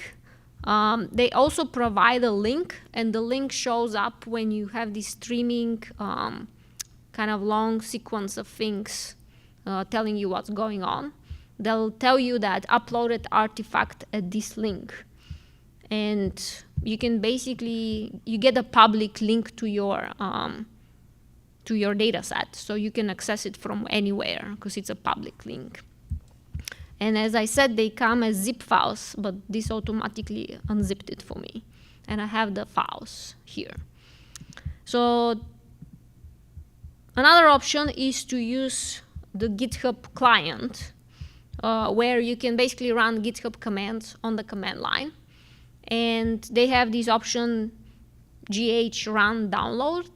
And you can, here you can specify the kind of the name of the workflow, like ambient sound processing, and it's gonna basically download it. So this is more programmatic way, which most probably will be useful if you wanna make the whole thing automatic. And I would say that this most probably is the closest you would want if you want to stream the pipeline. And the last one is called download artifact action, but it's less exciting than it sounds, because this is only when you are within a workflow, you can upload and download. But if you're out of the workflow, you have to use these kind of other options.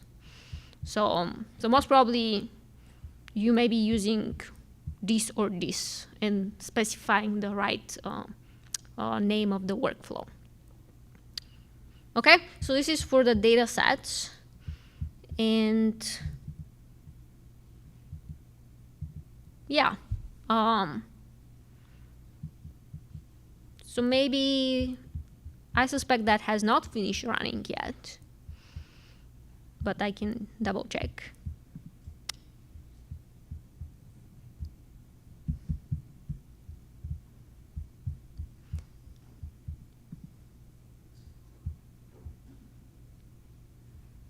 Five minutes ago, where is it? We can see where it is. It says it finished. I guess that's what I meant here. So under upload artifact section, they tell you that it uploaded it and they give you this link. So you can get it. And we can try the other option. Let's see.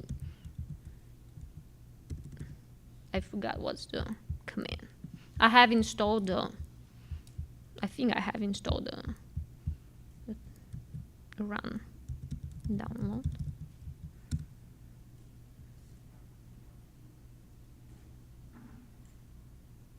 Oh, I need to do it from the repository.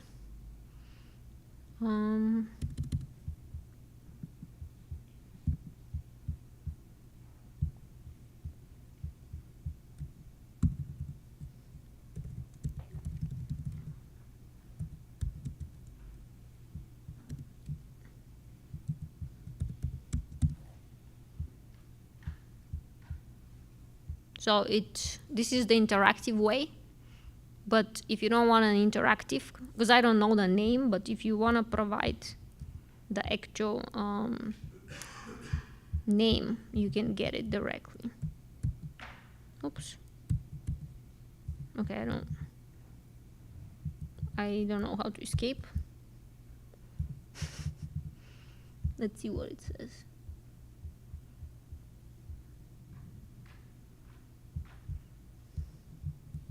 I don't know how to escape. Okay. I think that will work.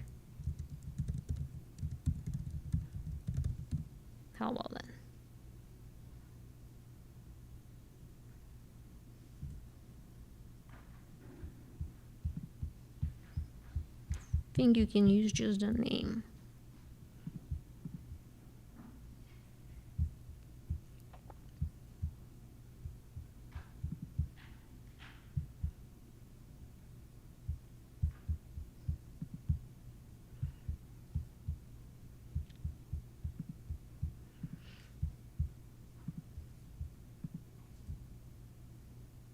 Or maybe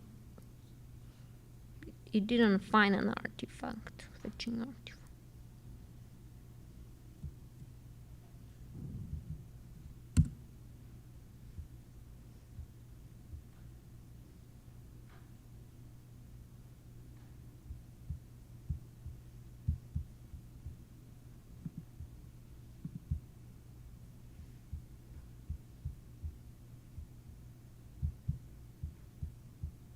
Okay, I'm not sure what is happening. I think that was the correct command, and it's trying to fetch it, but I don't know why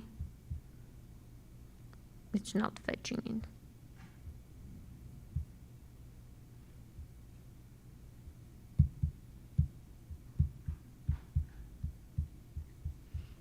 But I think that's the idea.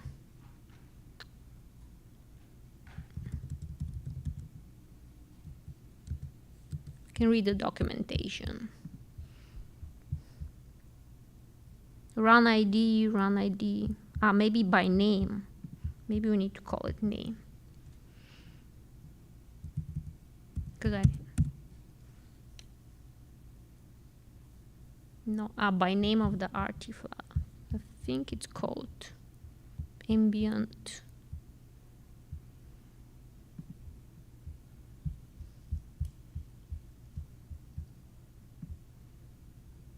Ambient sound plots.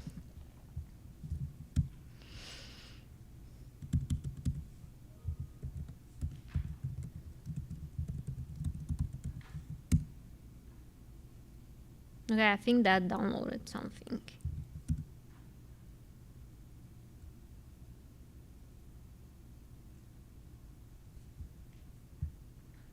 I think it downloaded them here and here directly. Okay, so I guess you can use the name if you specify -n. So these are the options. And then one more thing I'll share is that you can say, well, this artifact thing is cool because it's free, but maybe it's a hassle. So that's why I want to share this option, that maybe that's what you want to do. Is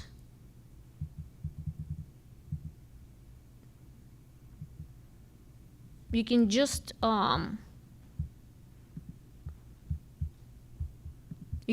upload it to wherever you want to upload it, right? And I think that would be the smart way. So one way is that you can just write your Python code that it uploads somewhere. So then we don't even bother with their system, right? So that's one option. You can use some sort of commands that, let's say that I want to upload it to cloud storage or Google Drive. Maybe you can do it from the Python code, but if you don't know how to do it from the Python code, maybe you then use their client to upload it to one of these services. Or you can use bash commands. Maybe you're sending it to like SCP server and something. You decide what you want to do. But the main thing is that whatever you do, I think in this case, most probably you will need some credentials. And the question is how to pass the credentials to GitHub so that you can do this step. And of course, they realize people need that, and they have set up an option to do that. And in this case, I have one scenario in which I use rclone, which is a command that can upload to many different places. That's why I thought it's useful to share it, because you can use it for Google Drive, you can use it for Amazon services, you can use it for Azure, whatever you want. And the question is, well, how do we set up the credentials of rclone so that it can talk to our account? And in order to do that, basically you need to set something in secrets and variables. So I will show you here under, okay, I think it's under settings, secrets and variables, and we go to actions, and here you can make your repository secrets. And the idea is here you're gonna be putting, if you ever need some sort of credentials, you can add them and they will become like a variable. And then when you run something on GitHub Action, you can use that variable. So in this case, for rclone specifically, the way you set up rclone is you have this configuration file. And the question is, how do we, the configuration file specifies how we talk to, in this case, I made it talk to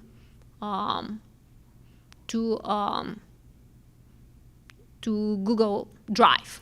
I set it up to talk to Google Drive because I was like, oh, let's just send them to Google Drive. And I followed the guide how to do it. It wasn't clear to me how to get that configuration file to the GitHub Actions, but apparently there's an extra step to encode that configuration text file into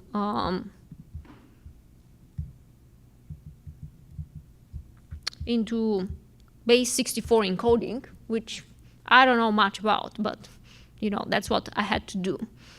And I took the configuration file, I encoded it and pasted it as a new variable here. Sorry, I lost it. Here, you just make a new one and you name it and you paste some encoding. And that becomes a variable, and then I used rclone to talk to these credentials. And for rclone specifically, it was an interesting case. I didn't find like what they call like official kind of GitHub action to set up rclone. But again, I found somebody community, Mouse, set up rclone. And I guess, again, I was a little bit concerned because I was like, well, if I give the secret to Mouse, that seems kind of less secure, right? But there was a community discussion about who votes for which action, which one is kind of the one people use. So there's a little discussion on rclone, and they even said that they should make one that is, so people agree on one. So it felt okay to put my credentials to that thing. Also, the credentials are actually on GitHub, so though I guess this can talk to them. But for me, it was okay. And it wasn't any private data either, right? I think I'll be more concerned if it's some data that needs to be HIPAA compliant or something like that. So this was just my broadband plots. And I used the rclone command to upload to the Google Drive. So that's a way to talk to external services. And the nice thing is, if you set up rclone, you can swap Google Drive with another service, because Google rclone works with different services. So that's why I thought it would be nice to do it anyway. Okay, I'll stop here. And then we'll talk about a few more scenarios. But this is kind of the main one workflow. I start from something, I generate data, and I figure out what to do with the data. And what do they say about the break? Or we decide how long it is? Well, there's snacks at 3:30, so give people like 15 minutes to go after the snacks. Okay, so maybe we come back at 45. How about that? 3:45, we stayed for long, so. Okay, enjoy the snacks.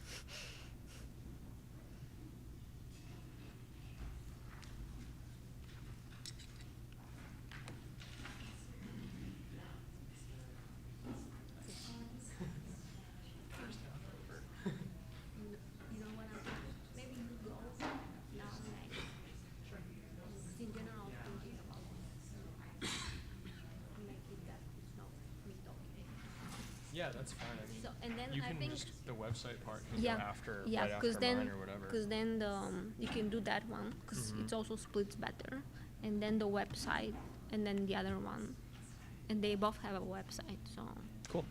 we can do it after Yeah, that. no, So that we sounds can good. swap it like this. I was thinking could be good. Jump in. Are you tired yet?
Um,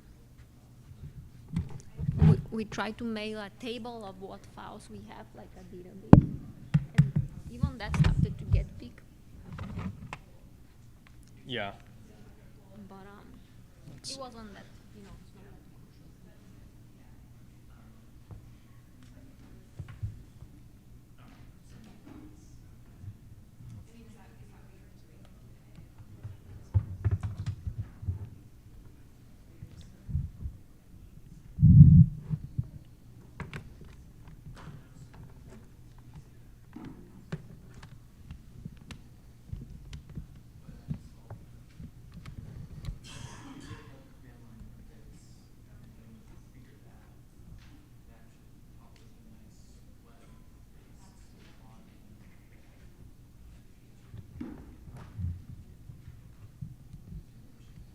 Hmm. Do you have the rect Yeah, HTML? I think so. There's only one HDMI, right? Yeah.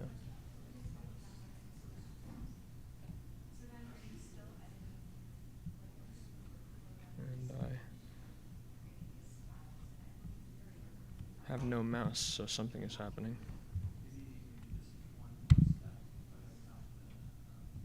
Do you want mouse? It's a Bluetooth. I just don't know where my cursor went here. Oh.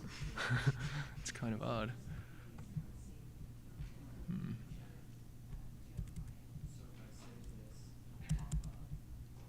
Well, that's odd. Oh, there it is, but it's not actually moving. Well, I'm gonna restart.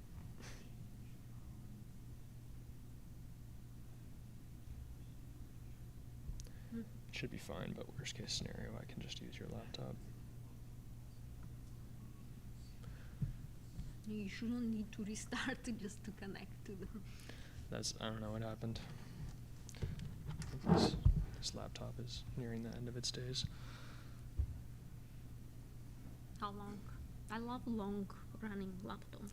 Yeah, I've had this since the middle of undergrad, so it's 5-6 years now. Okay.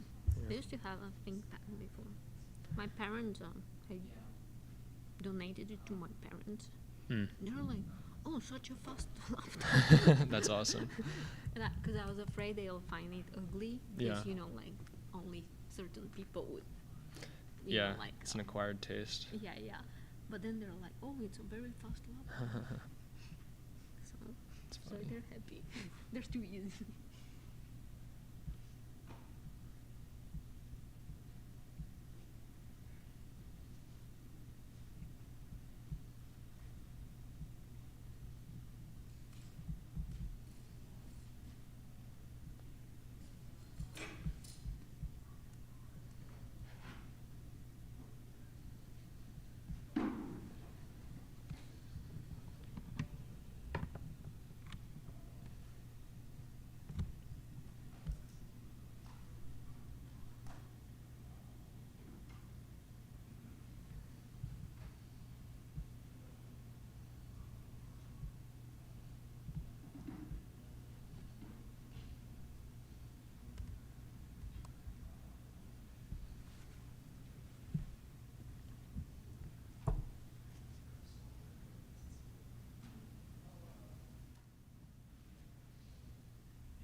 Okay, I think we're going to get started here again.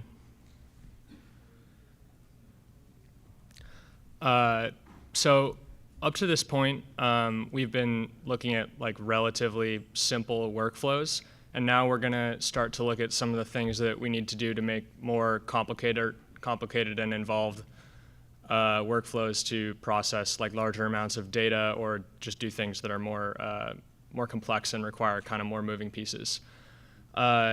And one of those things is going to be like basically scaling our compute. So right now we've just been running everything on a single runner, which is like one of the virtual machines that that GitHub is giving us.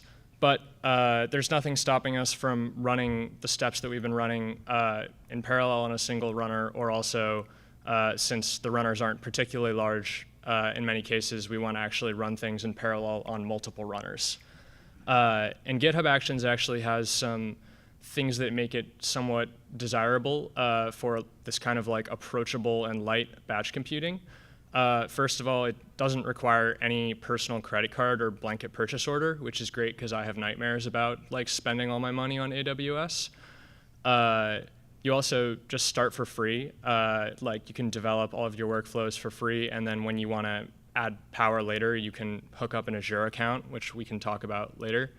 And it's scaled to 0 and pretty bounded costs by default. It's not super easy to set something off that's going to run for a really long time or spend a bunch of your money or scale really big.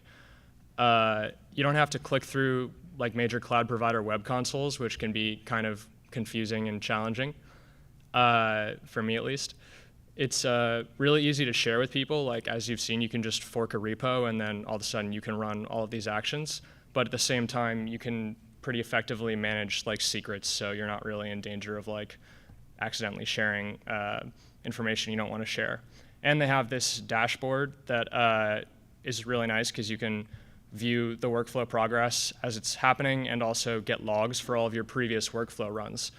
So for example, if something happens where like there's a network error and your data doesn't download or something like that, you can just rerun your failed workflow with like one button click or trigger it with like the GitHub client, and you don't have to like set more things up than that, which is really nice. So now we're going to go through some of the things that are required to actually scale these GitHub Actions workflows. So each workflow that we've been looking at contains one or more jobs, which are basically just like groups of steps that are run on the same runner. So all the ones we've been looking at so far, we're running all of these steps on just one runner, so there's one job per workflow. But in reality, you can have multiple jobs per workflow that run on different runners. So in this example here, you've got my first job, my second job. Those are 2 jobs within the same workflow. And you can also, I should say, the jobs don't by default have any, like they don't depend on other jobs. They just execute in parallel on different workflows. So if you have 3 jobs per workflow, they'll all just run on different runners. But you can also create basically like dependencies for your jobs. So in this second example here, we have 3 jobs. The first job just runs. The second job needs the first job to finish before it starts, and then the third job needs both the first and second job. So you can start to see how we can get a little more like complicated in terms of having multiple jobs that depend on one another and doing things that are more complicated. And also, one of the cool things is that you can specify the runner type separately for every job. So you can start to speculate about like, sometimes it might actually be handy to use different runner types for different kinds of jobs.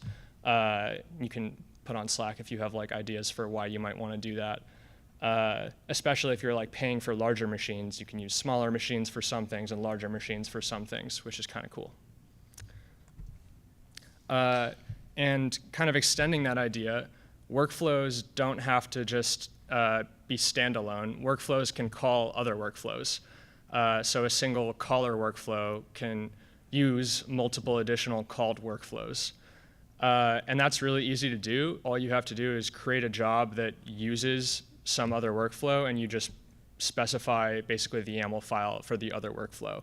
So you can have multiple kind of standalone workflows that can be run individually or can be called by another caller workflow so you can start to do things that are, more complicated. And GitHub will make you this nice dependency graph that just kind of shows you like what jobs depend on what other jobs, and start to actually visualize what you're doing. Another handy thing is workflow inputs, which you can imagine are really nice. And those can be provided on workflow call or workflow dispatch. So a call is when another workflow calls your workflow, and a dispatch is like we've been doing, just like manually triggering the workflow. Input types include Boolean, choice, number, environment, and string. So you have like plenty of options for how you want to set up these inputs. And for a workflow that can be triggered both ways, on workflow call or workflow dispatch, unfortunately you have to repeat the inputs, like specify them twice, one for workflow call and one for workflow dispatch, because right now there's like no way to share inputs between those two different kinds of like triggering events. And then one of the main things that helps us get more complex in terms of the number of jobs that we're running is this thing called matrix jobs. And that allows us to set up multiple jobs within a single workflow, so multiple runs of a job from a single workflow file, each with different parameters. And the kind of example that helps explain this is at the sort of bottom there. So for this job, we're specifying that the strategy is matrix. And then we create these two kind of like arrays. One is version and one is OS. And these can be anything. We're just like specifying something that you might want to do. So you have version 10, 12, 14, and you have OS, Ubuntu latest, and Windows latest, which are two different runner types. And what this actually does is it creates a matrix where you'll actually get Ubuntu latest running version 10, 12, and 14. Those will be like 3 different parameters. And then Windows latest 10, 12, 14, those will be 3 different sort of parameter sets. So when you actually do this, you'll end up with 6 different jobs that are all running just from this one matrix job. And GitHub has lots of functionality that this isn't the only way you can actually define your matrix. You can customize these matrices with like if-then statements and other things like that. And you can also just build your own matrix as a JSON according to the specifications. And then it just gets passed as an environment variable around between these jobs. So if you want to do something like spin up like 100 jobs, each with different parameters, you can pretty easily do that with this matrix job. And this will make a lot more sense once we actually start like playing with it. So the example use case for this sort of like light batch processing is measuring glacier velocity. And I'm just going to provide like some scientific background on why we might want to do that. So one of the ways that we measure glacier velocity is by cross-correlating different satellite images that are acquired at different times.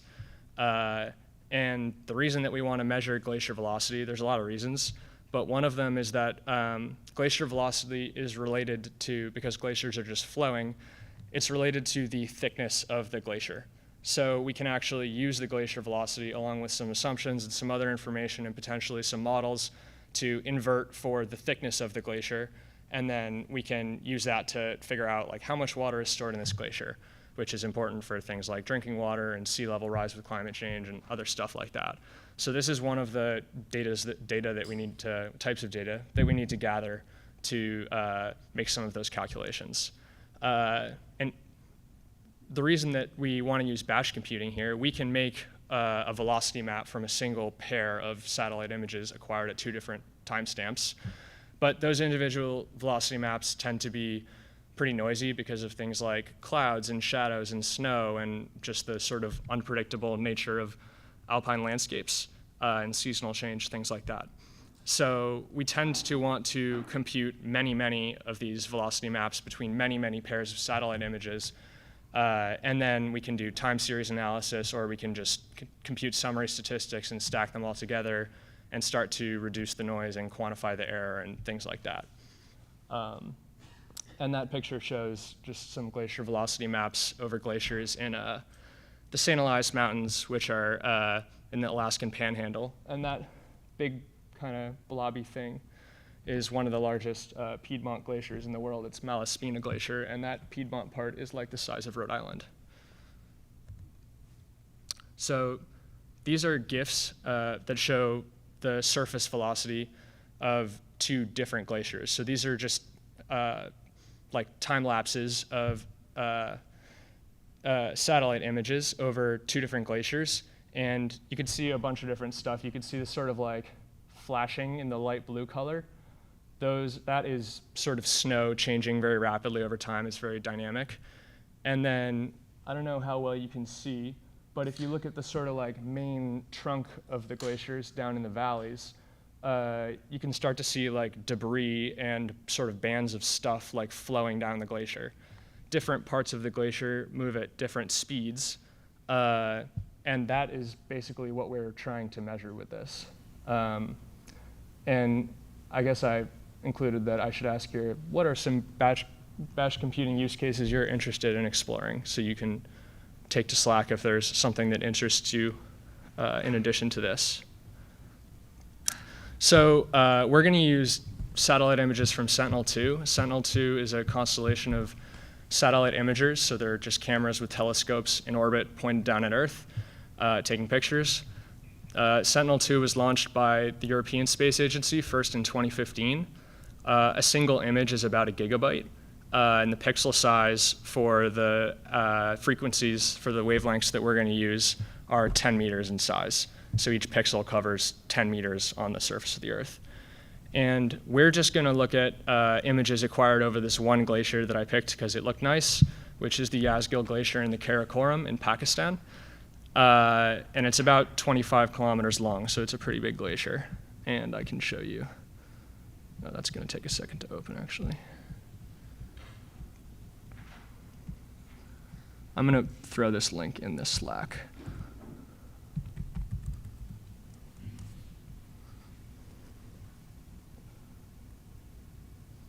I had to restart my computer because it freaked out when I put the HDMI in there.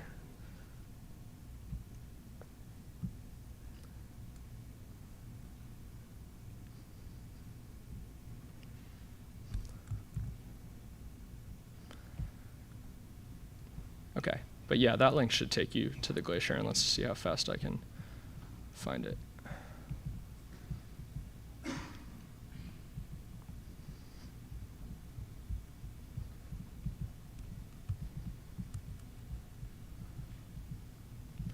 Okay, here it is. So it's a 25 kilometer long glacier. You can see it has this like super crazy crevassed surface with lots of debris and stuff.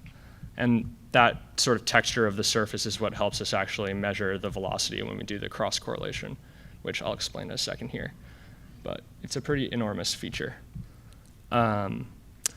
So what we're going to do is we're going to programmatically download summer Sentinel-2 images over this glacier from AWS where they're stored. And we're going to look at summer images because there's less snow. And then we're going to perform cross-correlation with AutoRift software, which is like a JPL software basically for measuring surface velocity with this kind of strategy. And these are an example of like 2 of the input images that we're going to cross-correlate in order to measure velocity.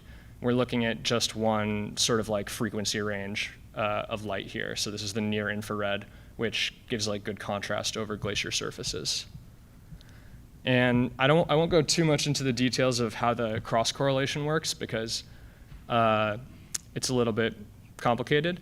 But the main idea is that we're going to extract sort of a chip of our first image that was acquired, and we're going to pass it over the surface of our second image, pixel by pixel, and perform cross correlation at each location. And in doing so, we're going to create like a cross correlation surface where in some places the two patches don't correlate as well. In some places they correlate better. And then we're going to find the peak of that cross correlation surface, and that tells us what the new location of that image chip is, I hope that makes sense. so we're going to do that for every single pixel, basically, on each of these images. And the main thing to know is that that's a pretty CPU-intensive process that requires just a ton of matrix multiplication. And the software that we have available isn't very good at making use of GPUs. So that's part of the rationale for why we might want to do this with batch computing. I'll go back to slideshow here. So this is actually the sort of like workflow steps that we're gonna work with. We have one sort of main workflow here called batch image correlation, and that is our caller workflow that calls two other workflows. So we're gonna run batch image correlation, and that is going to query AWS for appropriate image pairs that have whatever amount of cloud cover we want, whatever months we want, things like that. And then we're going to create a matrix that specifies which pairs of images we would like to cross-correlate to generate velocity maps.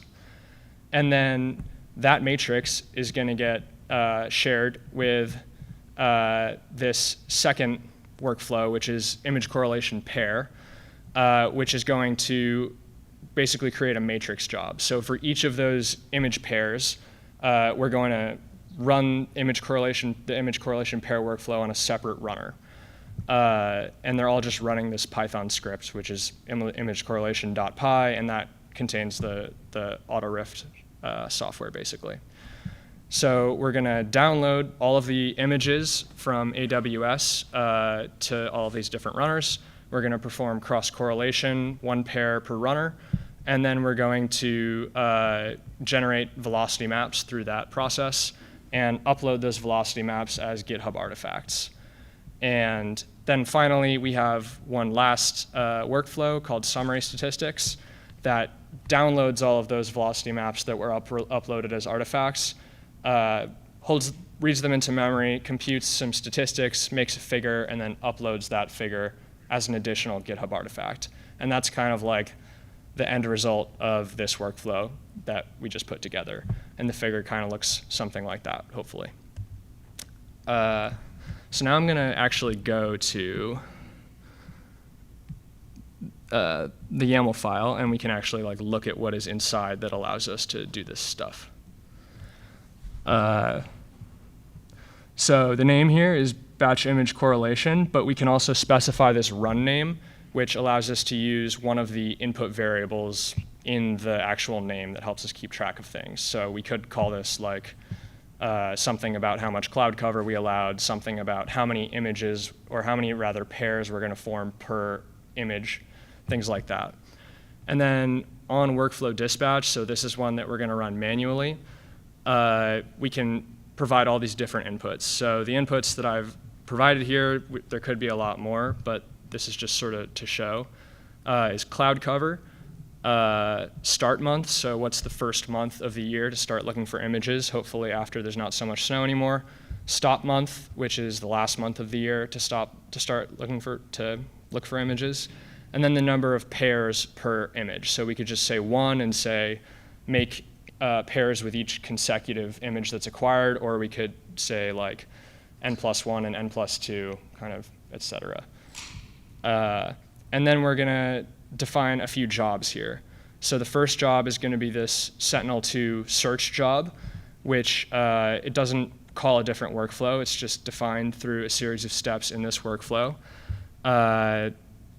It has these outputs, which are basically the pieces of the matrix.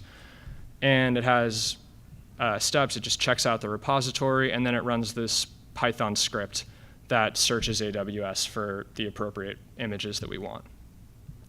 And we cache the environment at this step, which is really handy because then we don't have to resolve it every time we, for our batch job, which is going to be a lot more runners. And then our second job here is AutoRift. That's our cross-correlation job. So that needs S2 search to be done before we actually start this job. Fail fast false means that if one of these pairs doesn't work, don't stop the whole workflow. Just keep going with the other ones that are running. And then it's a matrix job, so we're going to provide this matrix that we defined as a JSON. And then it just uses this image correlation pair YAML. So that's really all it takes. And then these with things are the inputs for that workflow. And then lastly, we're just running summary statistics, which needs both S2 search and auto-riff, those prior two jobs, to be done.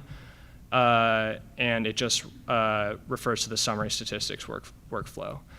And those other workflows really don't do anything that we haven't already seen before.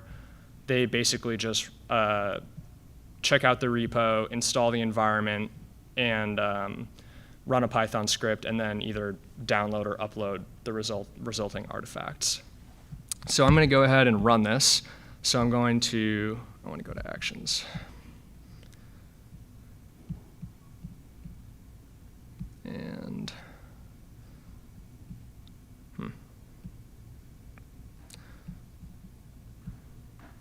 there we go. So I'm just going to run this with the default parameters for now.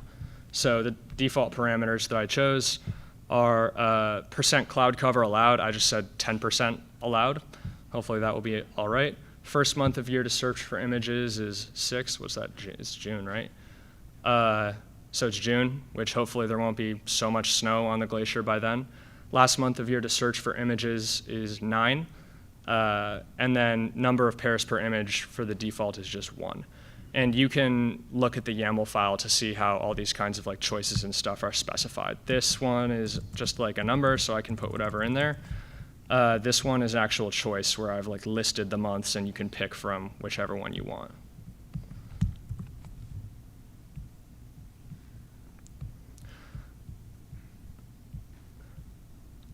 So when I run this with the default parameters, it ends up using about 20 runners total. So that's 20 like laptop-sized machines, and it takes about 6 minutes to run in total. And if I were to just run this in sequence on a single machine, that's the size of one of these runners, it would take 42 minutes. So it's much better to be able to run it in parallel. And this is sort of like a small example where I'm kind of intentionally like limiting the number of images, but you could imagine that you could have many, many more images and do much larger areas, and this could start to get much larger. This is going to generate 19 velocity maps, which are 30 megabytes each, and then one summary statistic, and those are all stored as artifacts for now. In my like real work, when I use something like this, I am just uploading to S3 all the time, but for purposes of this, it's also nice to store them as artifacts. It's also pretty handy to just be able to like send someone a link to a workflow run, or send someone a link to an artifact that you generated. So as an exercise, everyone, if they want to, can try to run this. So you can run this batch image correlation workflow with modified outputs. So you can pick what you want for these inputs, and you can probably break it if you want to, but you can also just like experiment with different inputs and just sort of like monitor the dashboard and the logs as things are happening to sort of start to understand like how all these things are related and everything. And then once you ultimately get your summary statistics figure, if things don't fail, you can try to interpret it and upload it to Slack, and we can have a conversation. And then if that just sounds like way too easy and boring, you can also try running this whole thing in a different location. The location is defined by, right now, just a hard-coded GeoJSON file that just tells it what the area of interest is. But you can use this, which I will copy. You can use this handy kind of online tool to define a new GeoJSON if you want to. And then you just have to go into the two Python scripts, S2 search and image correlation, and sub out the GeoJSON that's in there with whatever one you feel like running.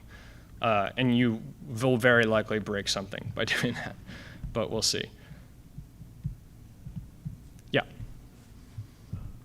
Github limit parallelism? Yes. It's I have like a slide on limitations, but per matrix job 256 jobs. Oh, Yeah. They have some issues. That's nice. Yeah, we're going to see what happens. Yeah. I'm getting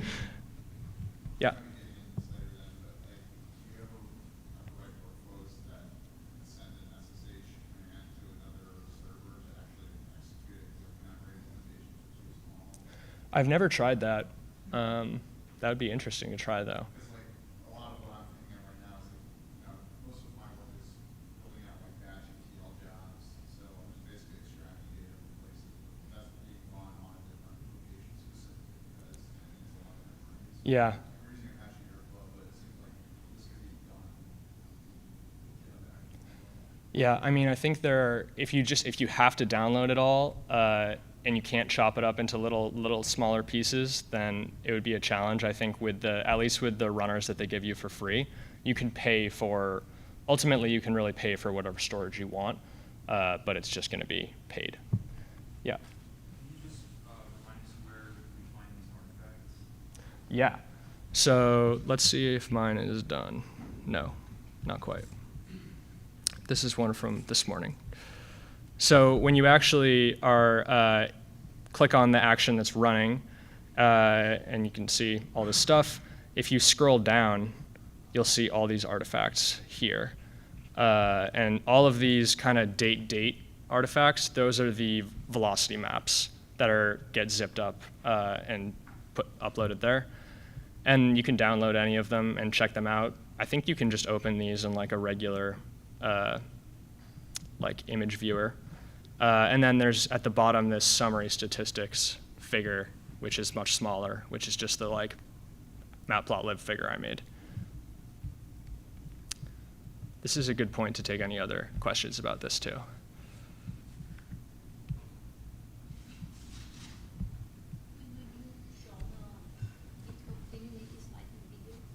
Yes. Oh, how soon? Okay.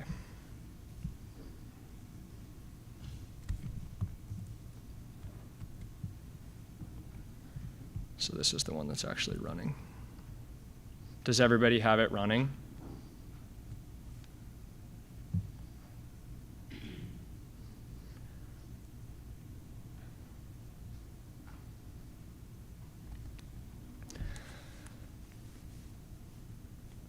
When the images are acquired farther apart in time, we have to assume that the glacier moved farther, and so it takes longer to process because we have to search over a larger area, if that makes sense. So you'll often see that the ones that are like taking much longer are between years as opposed to in the same year.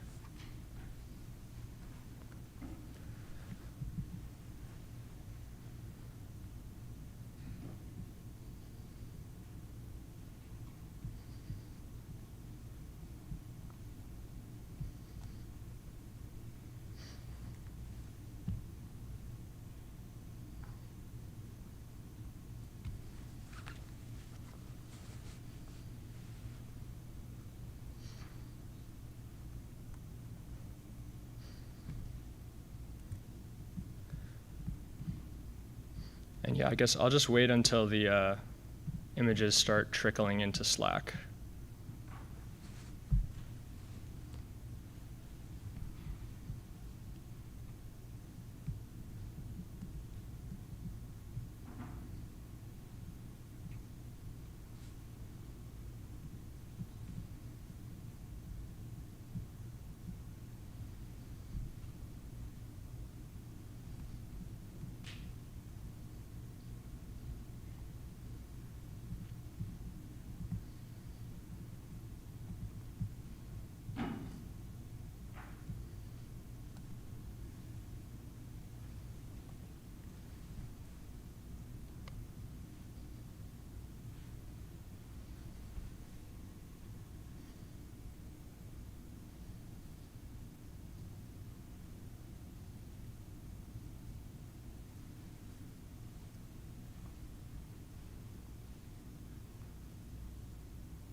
I'm curious, does anyone appear to be having any problems getting assigned resources?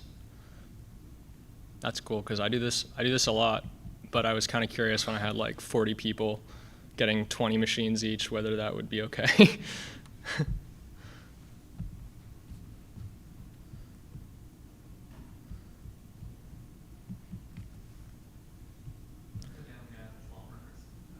Okay, well, mine just finished, so maybe you can have some of mine.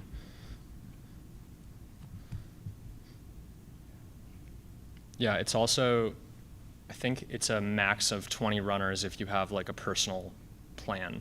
So if you upgrade to the team plan, which you can if you're a student or if you're part of an academic organization, then you get 60 at the same time, which is much better.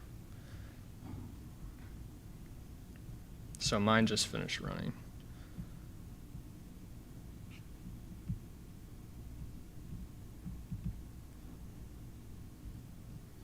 This is my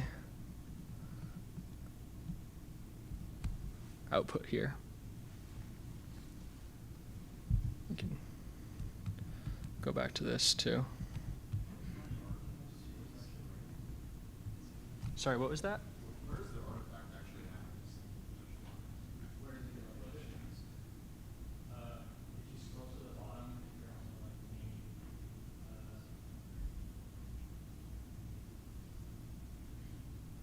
summary of the actions bar. Yeah, so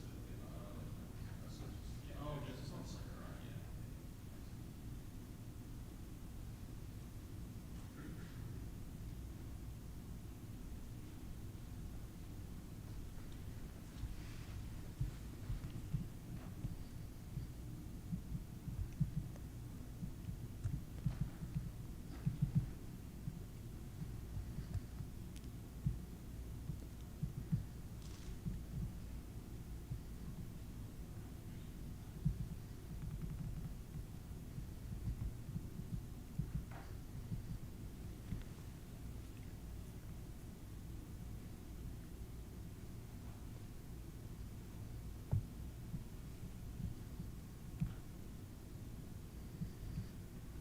Oh, nice.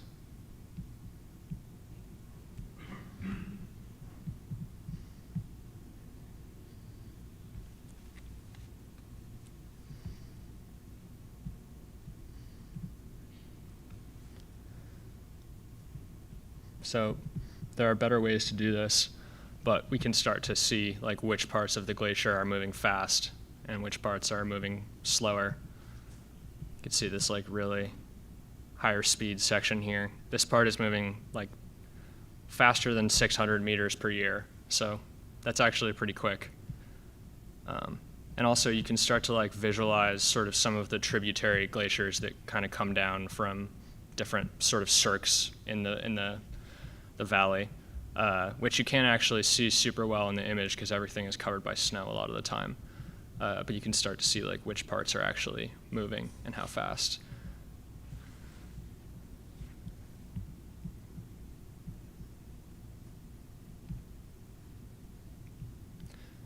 And then this is the standard deviation of velocity across all of the different velocity maps that we made.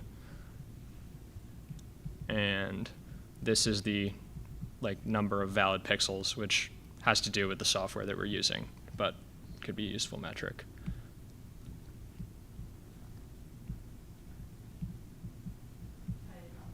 Can you again explain what is this valid pixel count again? Mm-hmm. Because I saw you mentioned we have bits from 0 to 14. Mm-hmm. What does that mean? So when we, the software that we're using for the cross correlation has basically a built-in threshold where it's looking to find a really good match between our first image and our second image for a given location. And if it doesn't find a good match, like maybe say it snowed a ton and everything got obscured, we can't really make a good cross correlation between this patch where it is now and where it is afterwards. Instead of assigning some velocity value, we'll just have a data gap there. And that's something that we can control in the cross correlation software. But what that essentially means is that all of our velocity maps that we're creating have some data gaps in them. And so this is just a count of, for that pixel given location on Earth, how many actually had valid values versus just nothing there. So where we have lots of values, like a higher valid pixel count, it just means that we have more like valid data from our velocity maps. So maybe we trust that spot a little bit more. And maybe if there's like some area that's always changing really quickly, or it's super shady, or it changes on a scale that's less than 10 meters, we don't trust those results very well, or we have very low valid pixel count. Mm-hmm.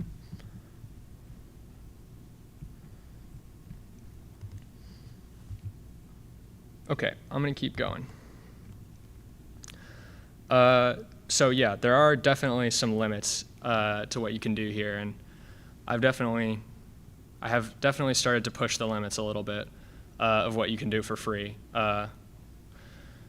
So one of the limits, as we were talking, is a concurrent runner limit, which depends on your GitHub plan. So if you have a free account, it's 20 concurrent runners. If you have a team account, it's 60. And so it's really nice when you're a student or affiliated with some educational organization, you can upgrade to a team account for free, and it's really advantageous because it gives you more runners. Matrix jobs, each job can only generate 256 jobs per workflow run.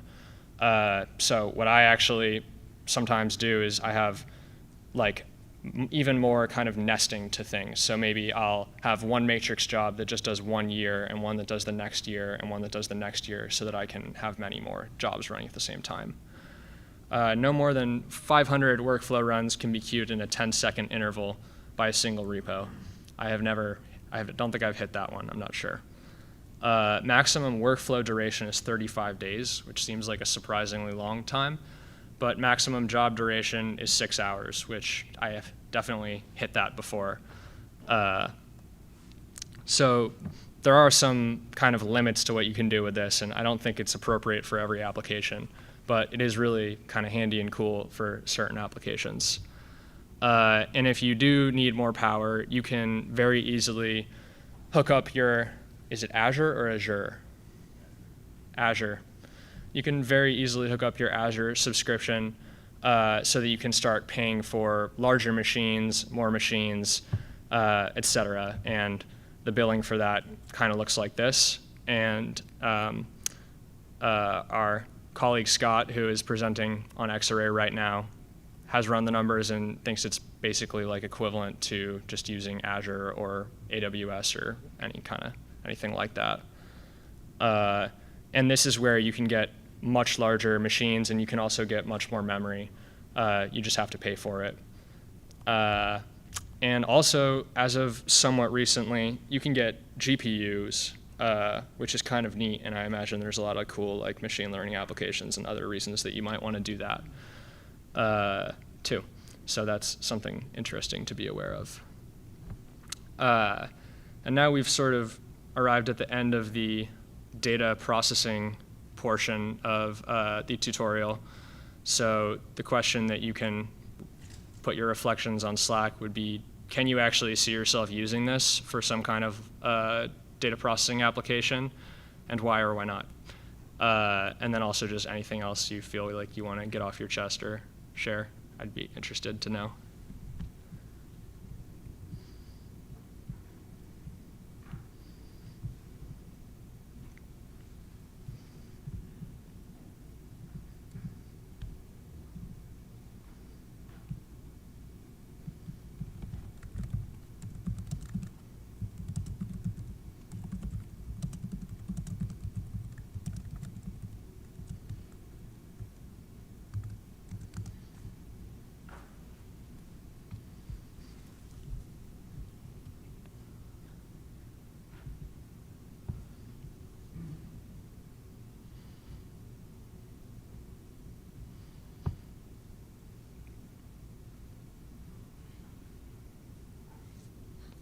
Who's tech? Oh, nice. Where is this? It's some part of Nepal. I just picked random place. Cool. We cover I thought about doing that. It's kind of hard there because the glaciers are like really crevassy and there's snow for a really long period of time and there's a lot of forest. We could try it though. I thought about doing that for like the example one, but the results there are not excellent.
Are people generally ready to keep going?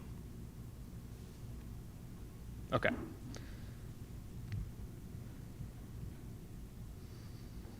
Okay, I think I'm going to hand it back to you, Valentina.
Okay, so maybe you noticed we went a little bit out of order of the actual slides.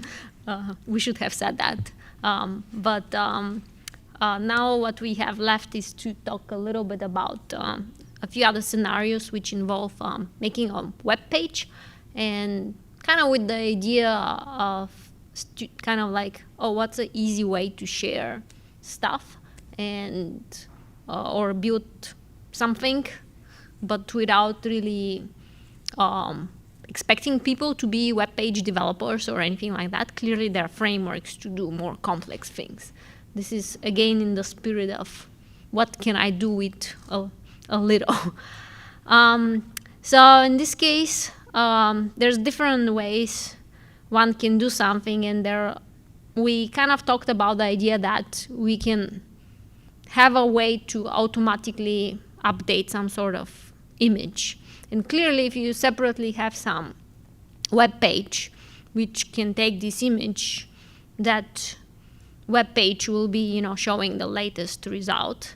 But the question is more of like how to make sure that the web page updates when the image updates. And one example is very lightweight and kind of close to what I think a lot of Python folks already know, is to start from a notebook.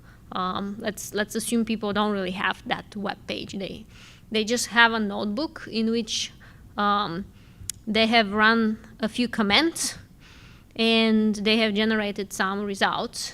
And from this notebook, they want to make a web page.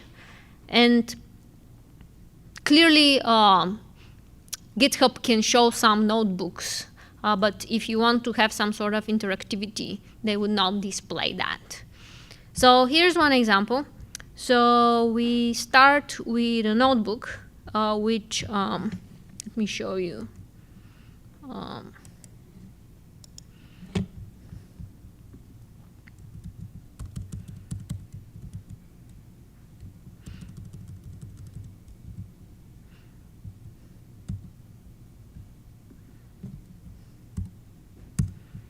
So I'll use again the sound analysis case.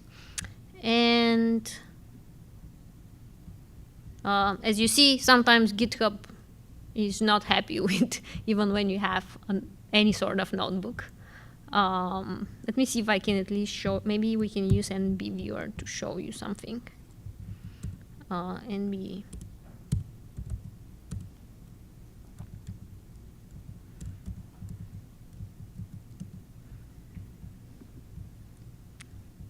Maybe that won't work.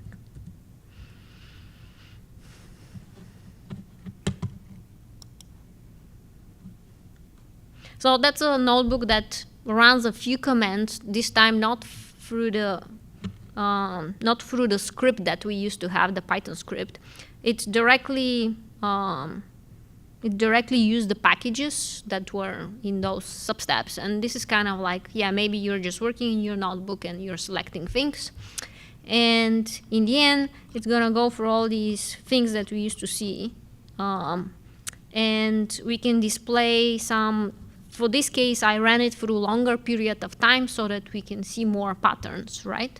So I think this is 1 to like 6 hours or 5-6 hours. And you can see these patterns. These correspond to a ship passing by the hydrophone. And, you know, like where is the peak, this is where it's closest to the hydrophone. And as it goes away, you get these patterns. And here is the kind of the pattern of the broadband, which is just basically the summation of this for all frequencies. So the spectrogram gives us time and frequency information. So these plots are plotly plots, and let's say that in the previous version we were just saving PNGs, right? But what if we want to kind of preserve some of these options, that I can kind of point to things and I can look at the values, or I can also want to like zoom in or something like that, right? So we want a little bit of interactivity, but we don't want to spin up like, you know, like there's an option to spin up some sort of a Python kernel and always that be on, kind of like an actual dashboard. But that requires having this Python kernel running all the time, which we don't want to pay for because we obviously show that we like free stuff. So one way to do this is to basically get this notebook and turn this into a HTML, right? And then make sure that these plots, the plotly plots, get turned into their own HTML so that we preserve a little bit of this interaction, so we don't get we don't get everything static, and then basically display these on a web page. And this is kind of the workflow that I'll describe. And in order to do that, we can use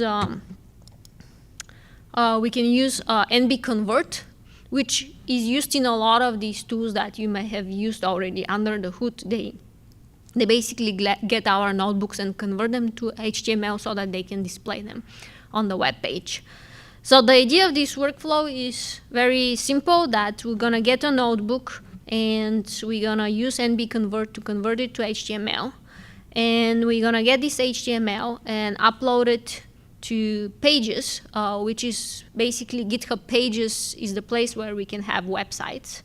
And that HTML will get served on GitHub. So GitHub Pages on its own, I mean, it's kind of separate, but we have we have an option to have a free website on GitHub Pages.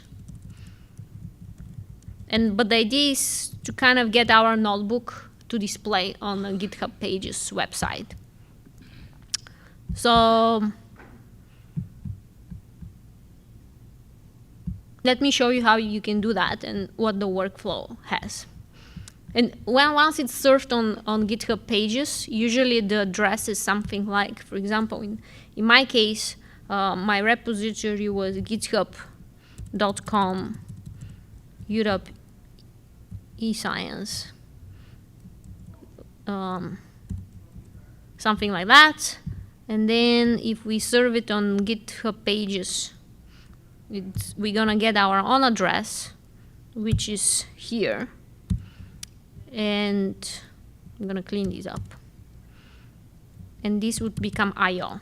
So if you've made a page, your own personal web page on GitHub Pages, you would have seen that. And I broke this because it's like this. Okay, so now what we're serving on GitHub Pages is our lesson, but I'll switch that just for the example, and I'll break the lesson. So if you're looking for the lesson, you won't find it while I'm doing this example. And the reason is that GitHub Pages allows us to have only one website. So I have to make up my mind. Like, I can't have too many things. But for a second, we'll use the same place to serve our website. And we'll break the lesson. And we'll fix it after that so that you folks have the lesson. OK, so the workflow is consisting of these steps. And let's go to our repository.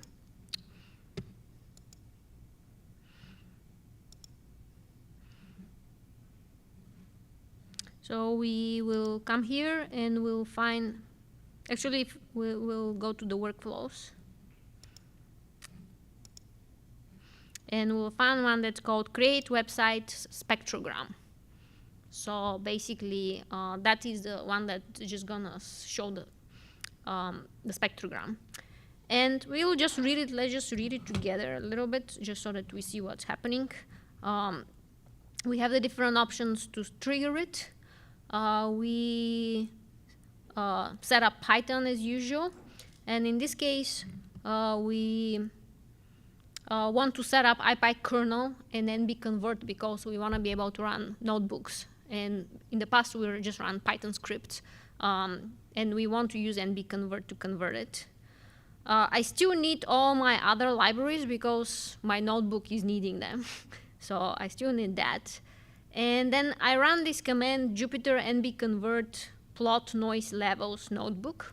And this is basically running, it's not just taking the notebook, it's actually rerunning the notebook. So this would allow us to regenerate because we had this now time, so it can pick up more recent time. So every time I run this, I'll regenerate the notebooks with new results. So it's not just converting a static notebook to HTML, like the one you have saved already.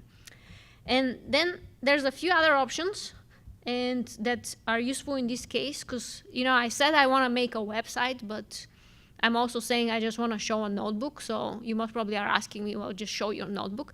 But the idea is that I want to hide some of these cells that are creating my results, and I just want to show the plot. And maybe with Markdown, I can write a little bit. So it's going to look more like a website.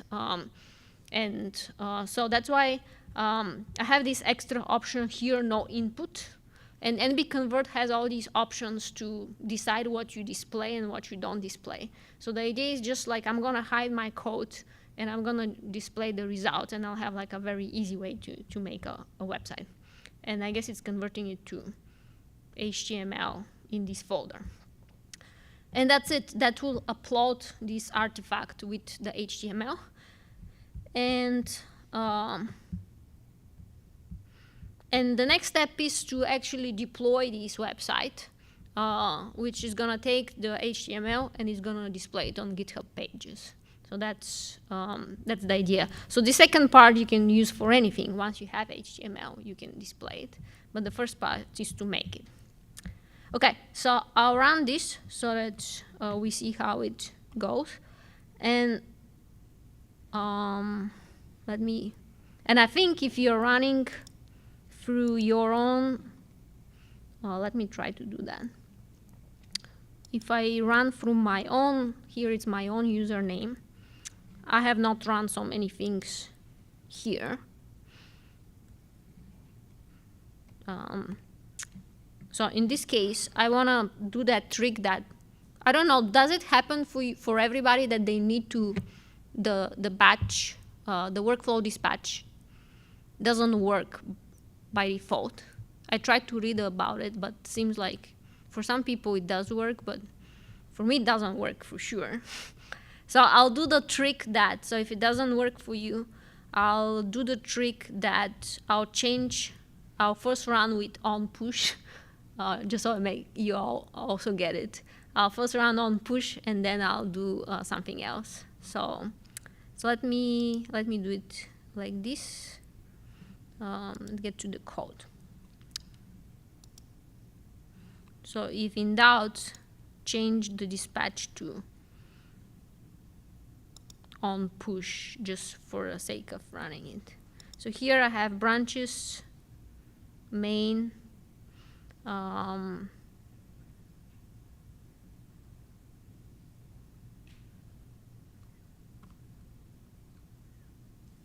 okay, maybe I need to trigger something, and somebody had the good idea to just add a command. I'll use that instead of changing the code. Let's do that.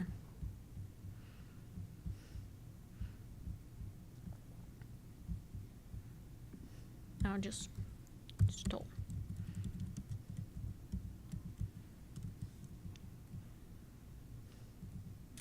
Okay, let's see if that triggers it.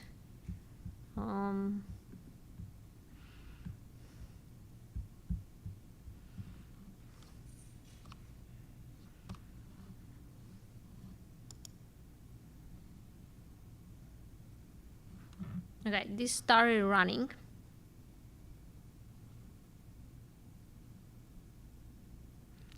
And this is something I'm showing you so that you don't get confused again. Like, this one got triggered from the deploy spectrogram website. This one triggered by my push, but it triggered the other workflow that was the ambient sound processing. But when you read them, they both sound, oh, they're gonna do the spectrogram, but that's just my commit message. And there's some discussion on Slack about making infinite loops by pushing, several, ones inside the other one. Well, I didn't make infinite loops, but because I had so many setups for the tutorial, I started kind of generating a crowd of, out update one, and it would trigger all my other workflows, and all my other workflows would mess up something else. So that's one thing to keep in mind. If you have a lot of different ones, they'll start talking to each other out of control. So keep this in mind. But now we are interested in this one, which says deploy spectrogram website. And again, what it is gonna do is the old story, because I said that this would read all the data and it will regenerate the data. So this would take some time to generate. And I think for this example, I also made it, I don't know, I think it's a longer time period, so we see more patterns. So I'll leave it running a little bit. I don't know, where is it? Yeah, I think it's gonna run for some time. And the idea is that after that, we will generate a website. But we'll come back to it maybe while it is running. And one point is that if you only stop up to here, so if you only stop up to here, you could get this product, GitHub, the HTML, and you can serve it on your own website if you want to. So the example with GitHub Pages is because it's free. Oh, and one thing I forgot, in the beginning I had this unfinished remark about if you want to use GitHub Pages for a website,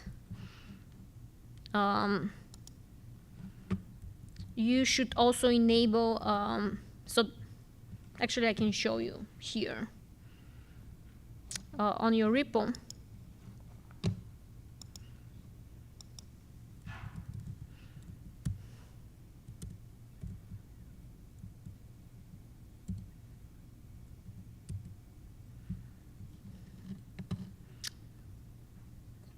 If you go to settings, pages, you have two options. One is called, by default, it's actually the other one. It says deploy from a branch. And usually you specify, if you have like documentation branch, and you would specify that documentation branch, and GitHub Pages will display it as a website. And that's how we used to do it before, like I knew about GitHub Actions. Now that there is GitHub Actions, you can directly specify that the GitHub action will generate everything, and it's gonna read from this artifact on its own. I'm not gonna download the artifact myself. So you should set it, if you wanna use this approach, because we set it up like this in this workflow, you should make sure it's set to GitHub Actions.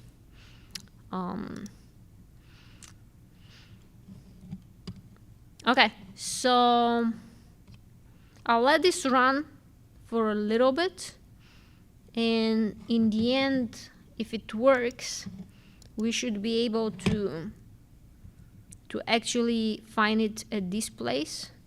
So it's gonna be plot noise levels HTML. So for now, it may not be finished, so it would show nothing. But once it finishes, this is just the name of the notebook. So just keep in mind that you can set it up. Maybe if you set it up also your notebook to be index, I think it's gonna show up even if you just use, oh sorry, this first part.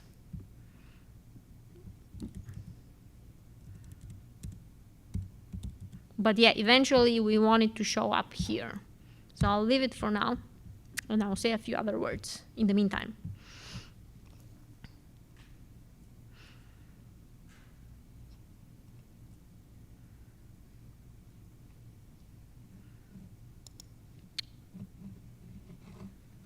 So this is one example, and we just wanted to have a simple example with one notebook.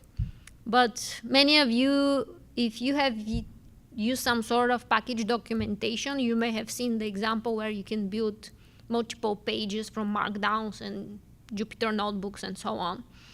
And they can be generated different ways, but under the hood, they usually use some version of Sphinx, but above the hood, you can use something like Jupyter Book, which is basically a way to have many notebooks and markdowns, and they're gonna combine it into a web page.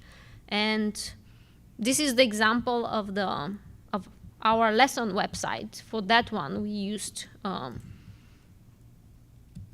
Jupyter Book, as you see, and you can see how we can actually see the GitHub action that actually created it, because it's in the repository.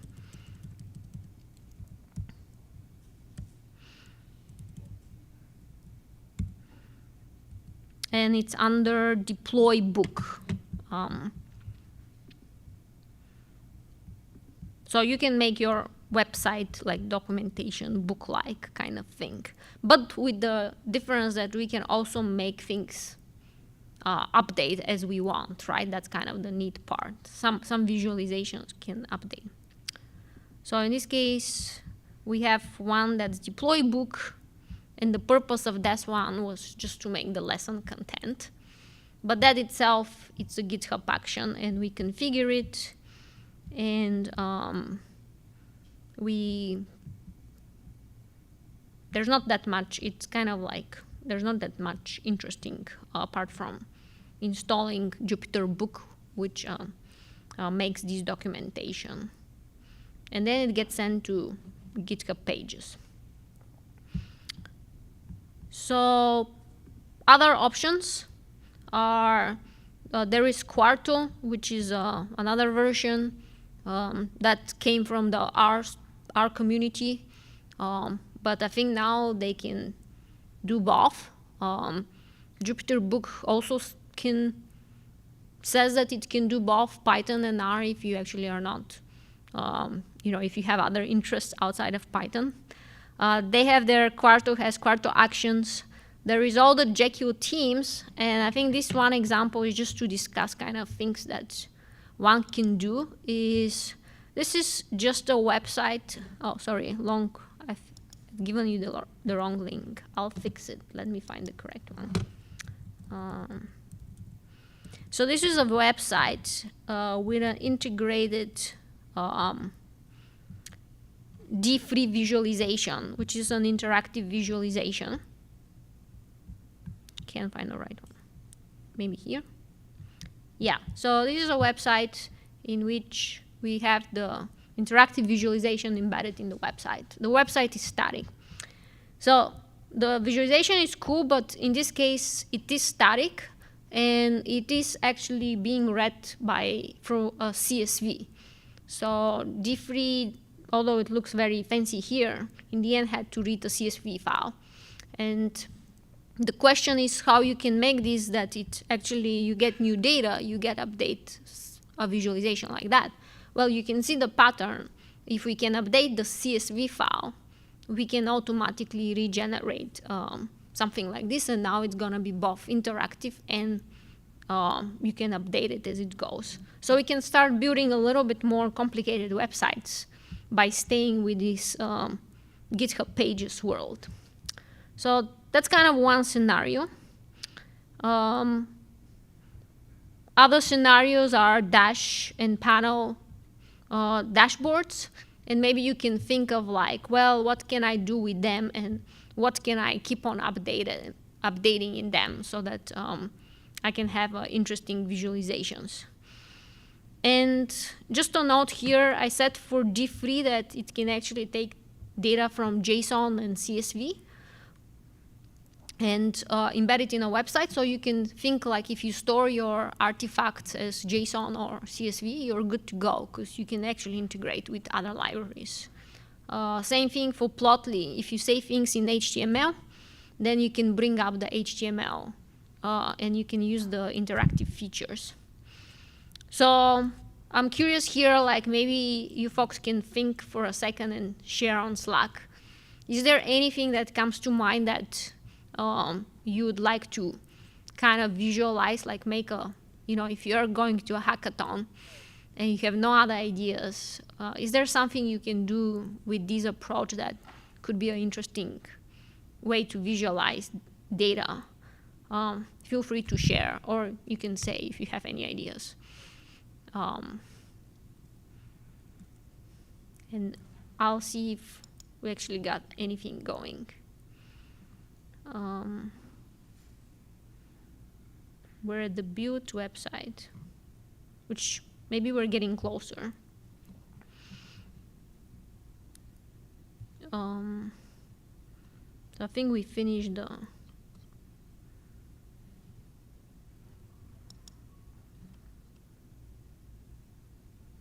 I hope we finished the longer part.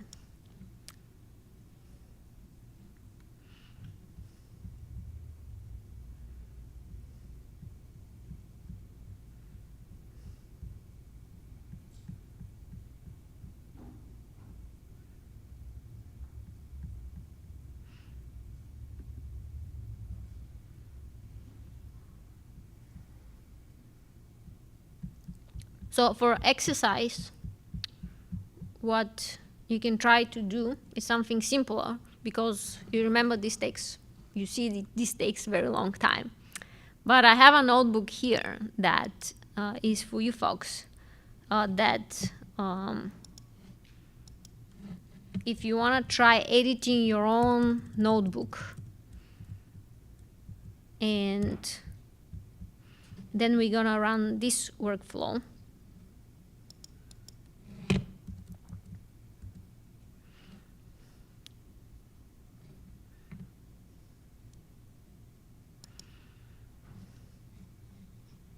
So here I have another notebook. Oh, it's here. Website figure, my figure.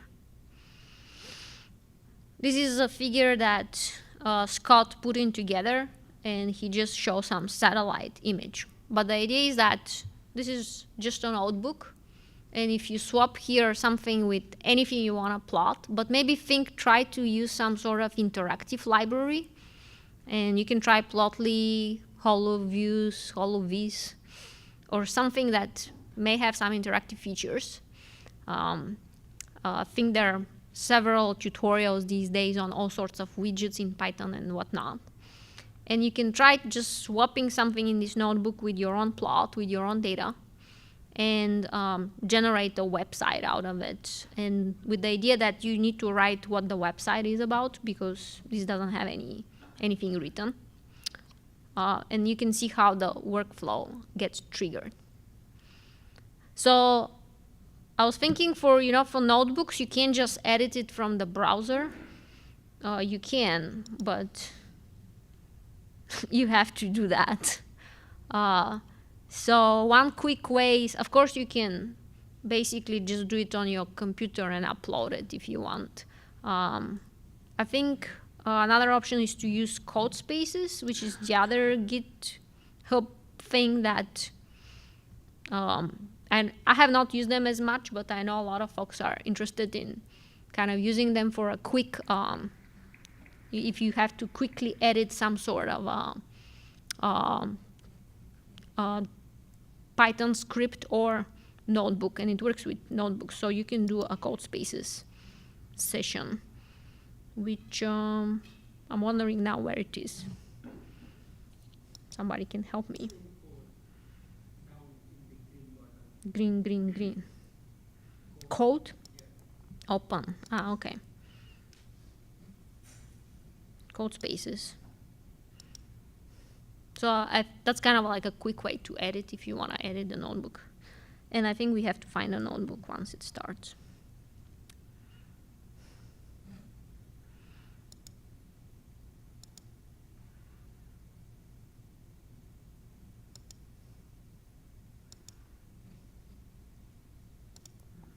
So I can,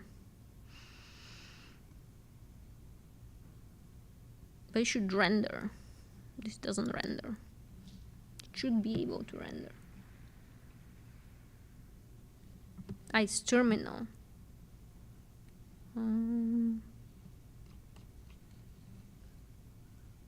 remember I tried it and it rendered. Any code spaces experts? Preview. No.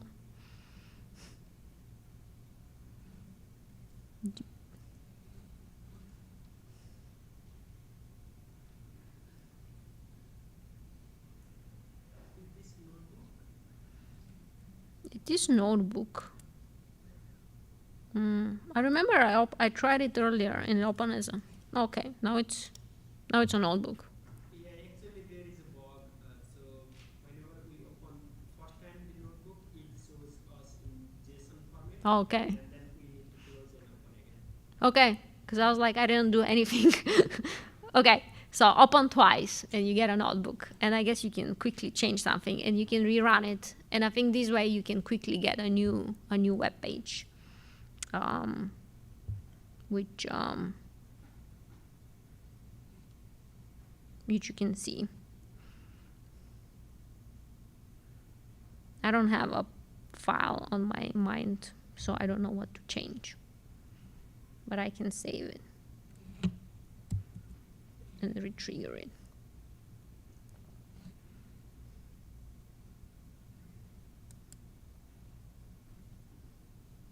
I guess it's saved. I don't know.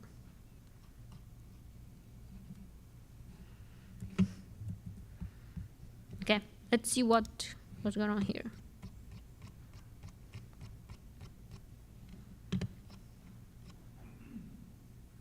Well, we're building websites. Okay, I'll jump into one more topic and we can double check what happens with these. But I think if you want to change something, change the create website my figure and my figure, because that's going to be very quick to change.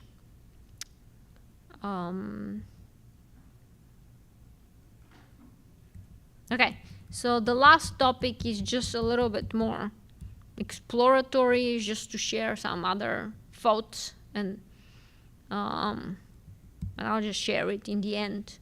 So this was, I think that was the original idea we had with the Orca Sound streams, that we wanted to have these all volunteers who wanted to use the data. We wanted them to at some point submit these machine learning algorithms and detect whales and then see who did better, or even compare and combine the results. So that was a little bit of an exploratory approach of doing something. But I think it can be more general when people just compare results. And the scenario is the following, that we have some data, and if you look through this picture,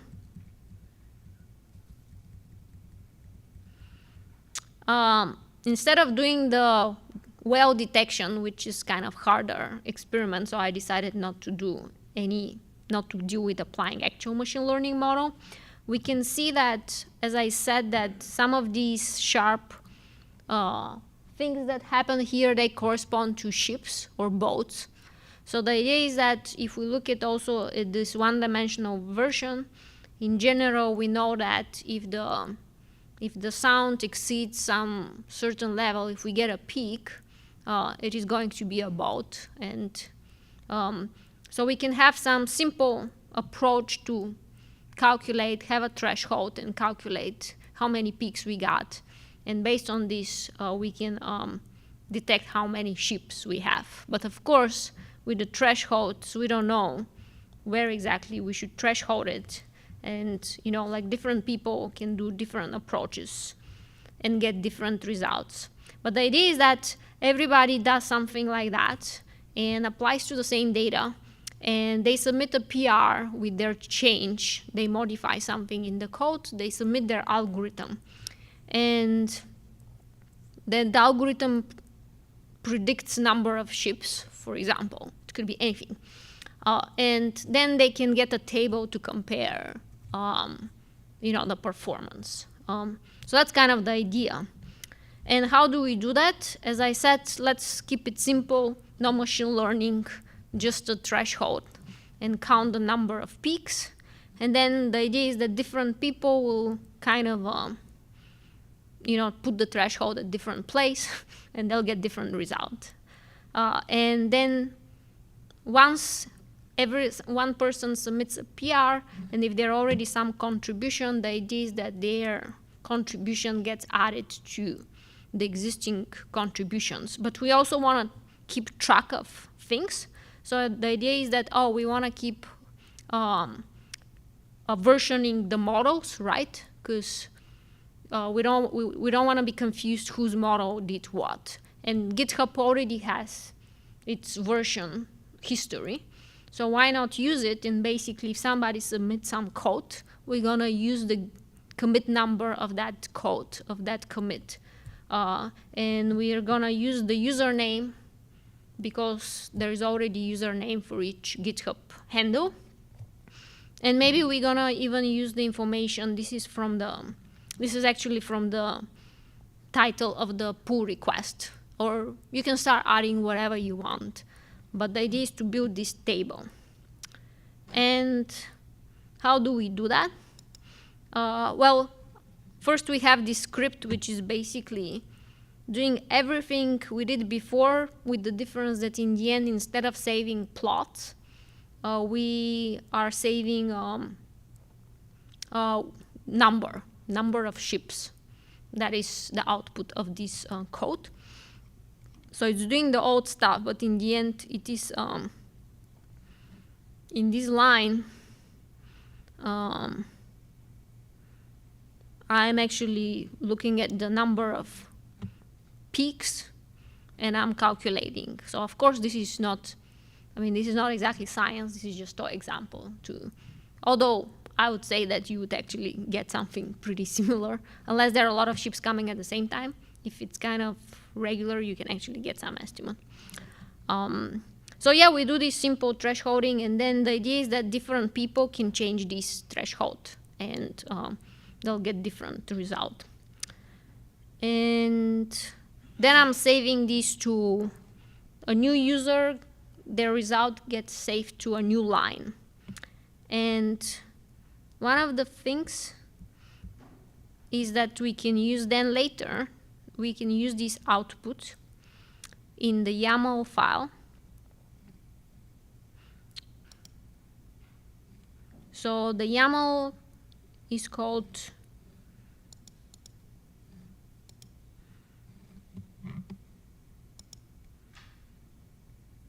model benchmarking.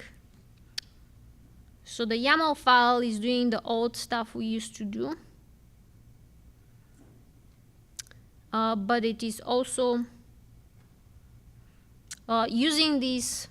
So GitHub, if you want to get some information from GitHub in a GitHub action, there's a lot of information that you can grab, but using this GitHub event and then like a variable. So in a sense, you can grab the commit number, you can grab the username, you can grab the title, you can, if it's triggered on an issue, you can most probably grab the content of the issue.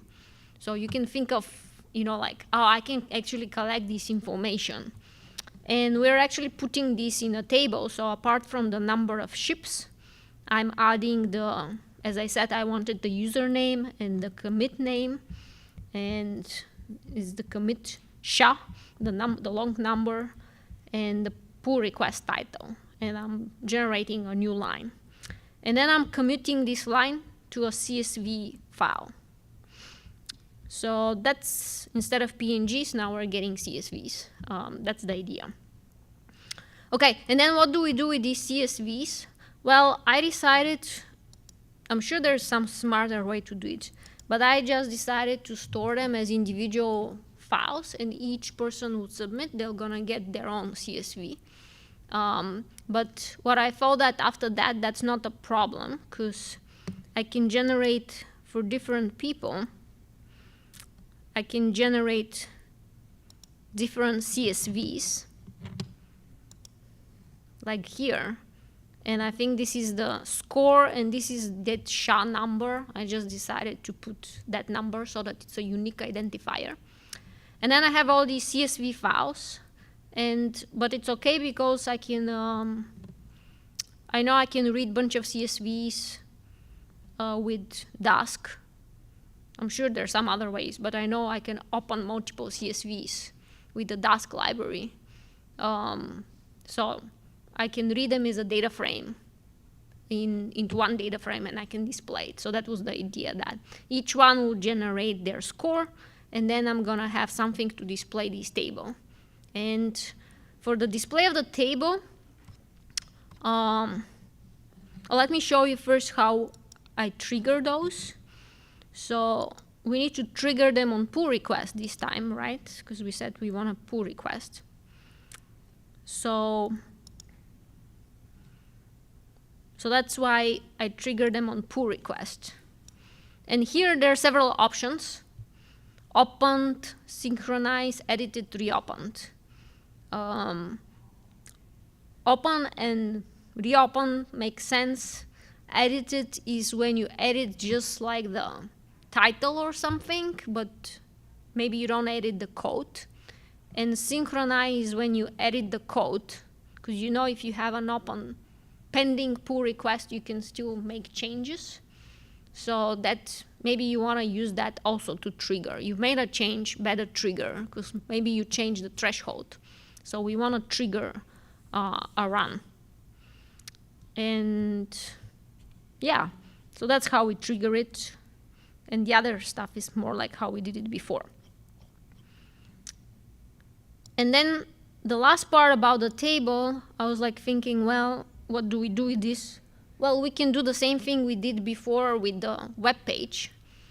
It's just this time we're gonna show not a plot,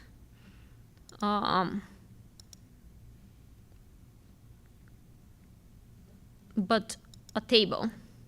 So I made this toy notebook somewhere here.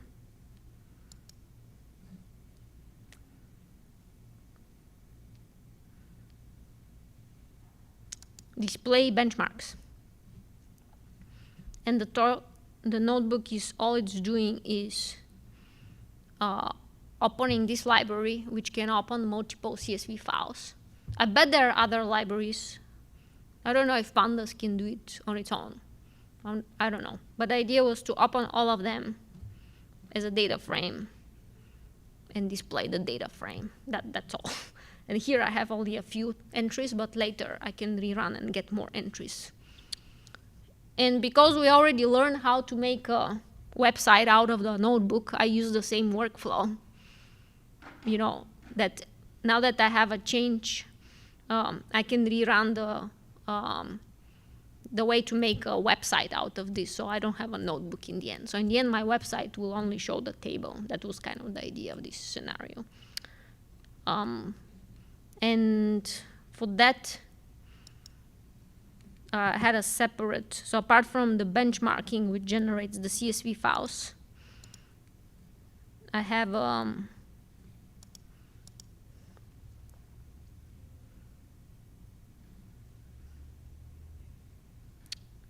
create website benchmarks YAML, which does NB convert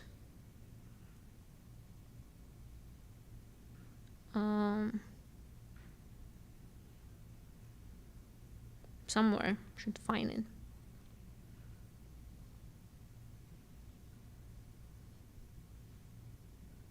Create website benchmarks.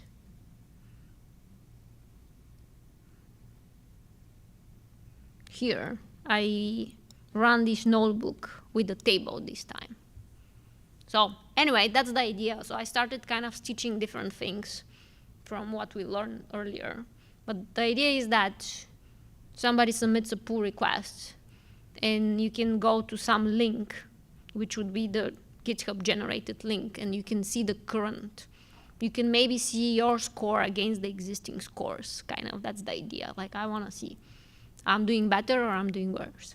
So sort of like I'm trying to do Kaggle, if for folks who know the competition thing. But the idea is actually not competition, but more comparison. And you want to see, you know, did it improve, did it not improve, or so on. So not exactly competing with each other. So that's that workflow. So let me just see if that ever finished. So we at least see one web page. I think that's done. So now the link, as I said, the link should be this link. I'll make it a little bit bigger.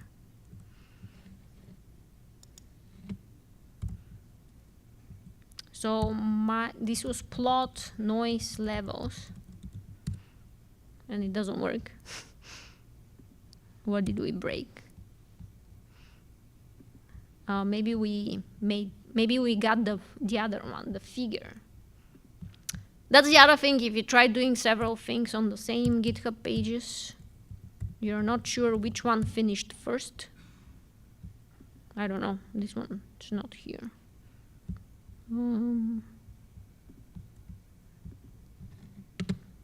Thought that finished. What does it say? This is the artifact.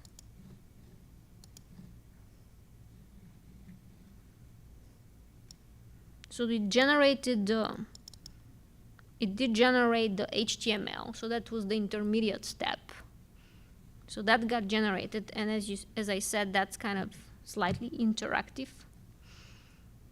The question is, where did it?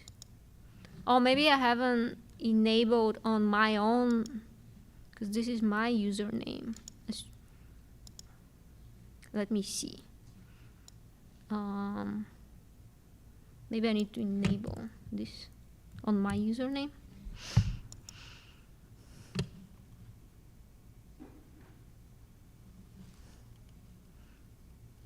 Where are the settings?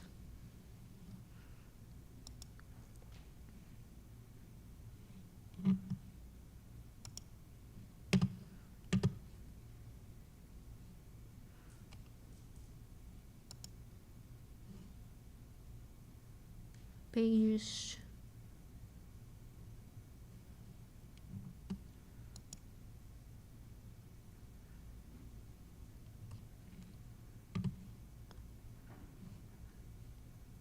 I don't know. Maybe because I'm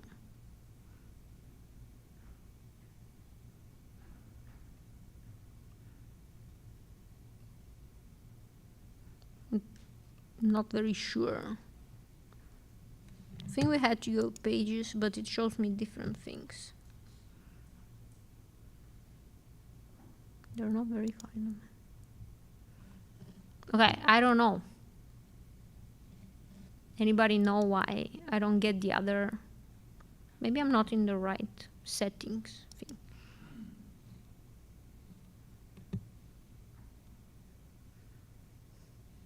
Did people manage to get a website? Or no? Maybe the figure one is the easiest one to get. Let me try one more time. Okay, I need to go to the repo, maybe, and then settings. Okay, maybe I'm navigating the right way. And then pages. And then it's set to actions. Okay, well.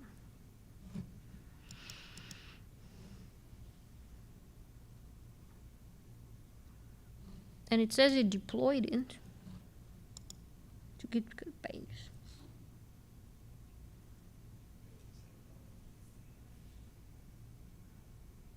And then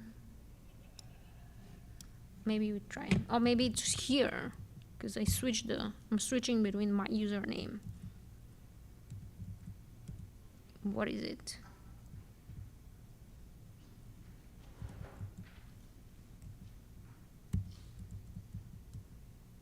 Maybe it's here.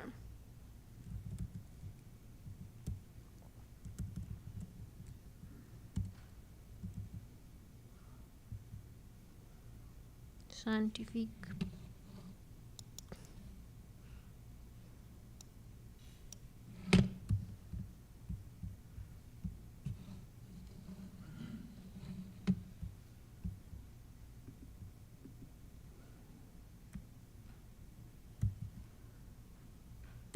Okay, I hope it's here. If not, we'll debug some other time. Maybe this one, plot levels. Noise.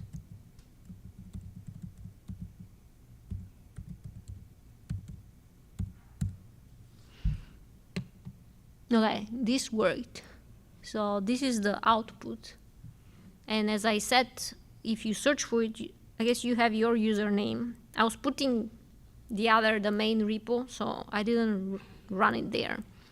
And then whatever is the name of the notebook, it's gonna come here as an HTML. So that's, and I think you can set it up that's at the root or something, but, and this is, I guess there we have 1, 2, 3, 4 boats, depending where we put the threshold. So this one is the one that was running. So that's kind of the idea. And I think the other one, which I think if we retrigger it, but it's gonna take some time to run. Once the other one finishes, it's just gonna show this table with scores. That's the idea. So I'll stop here because we talked a lot. And here we have a few other examples that we had shared with links from our colleagues. And I'll just say with one sentence what they were, or at least the ones I know. One of them, the idea was to show the winds in the region from a live ocean model, like wind model. And the idea was to have an easy way to display the winds so that sailors, there's some competition, local competition, they can actually see quickly what is the wind forecast. There's some teenage sailing competition or something. So anyway, it's kind of interesting. And the other one is pulling some data from some website, some fisheries website, to count the salmon. They are not in a good format, so you pull the data and you put it in a dashboard. Quinn had some other examples from his colleagues. Yeah, that first one, Go's Ortho Builder, it takes Go's data, which Go's is 2 different geostationary satellites that look at North America-ish, and they look at pretty kind of, depending on where you are, extreme angles. So they need to be ortho-rectified to remove sort of the influence of the look angle to make them more useful and interpretable. So this is a tool that automatically creates a mosaic from Go's east and Go's west data to make one kind of ortho-rectified merged data product. And then this other one is sort of the project that got me interested in GitHub Actions that I did with Scott Henderson over in Xarray. That it's kind of similar to what we did here. It's just processing large amounts of satellite radar data to measure surface velocity with a couple different methods and combining them together. So it's sort of like a souped up version of the batch computing example that we did. Yeah. Yeah, and our last kind of invitation is to actually think of ideas where you could use those in your work. And also think about the drawbacks.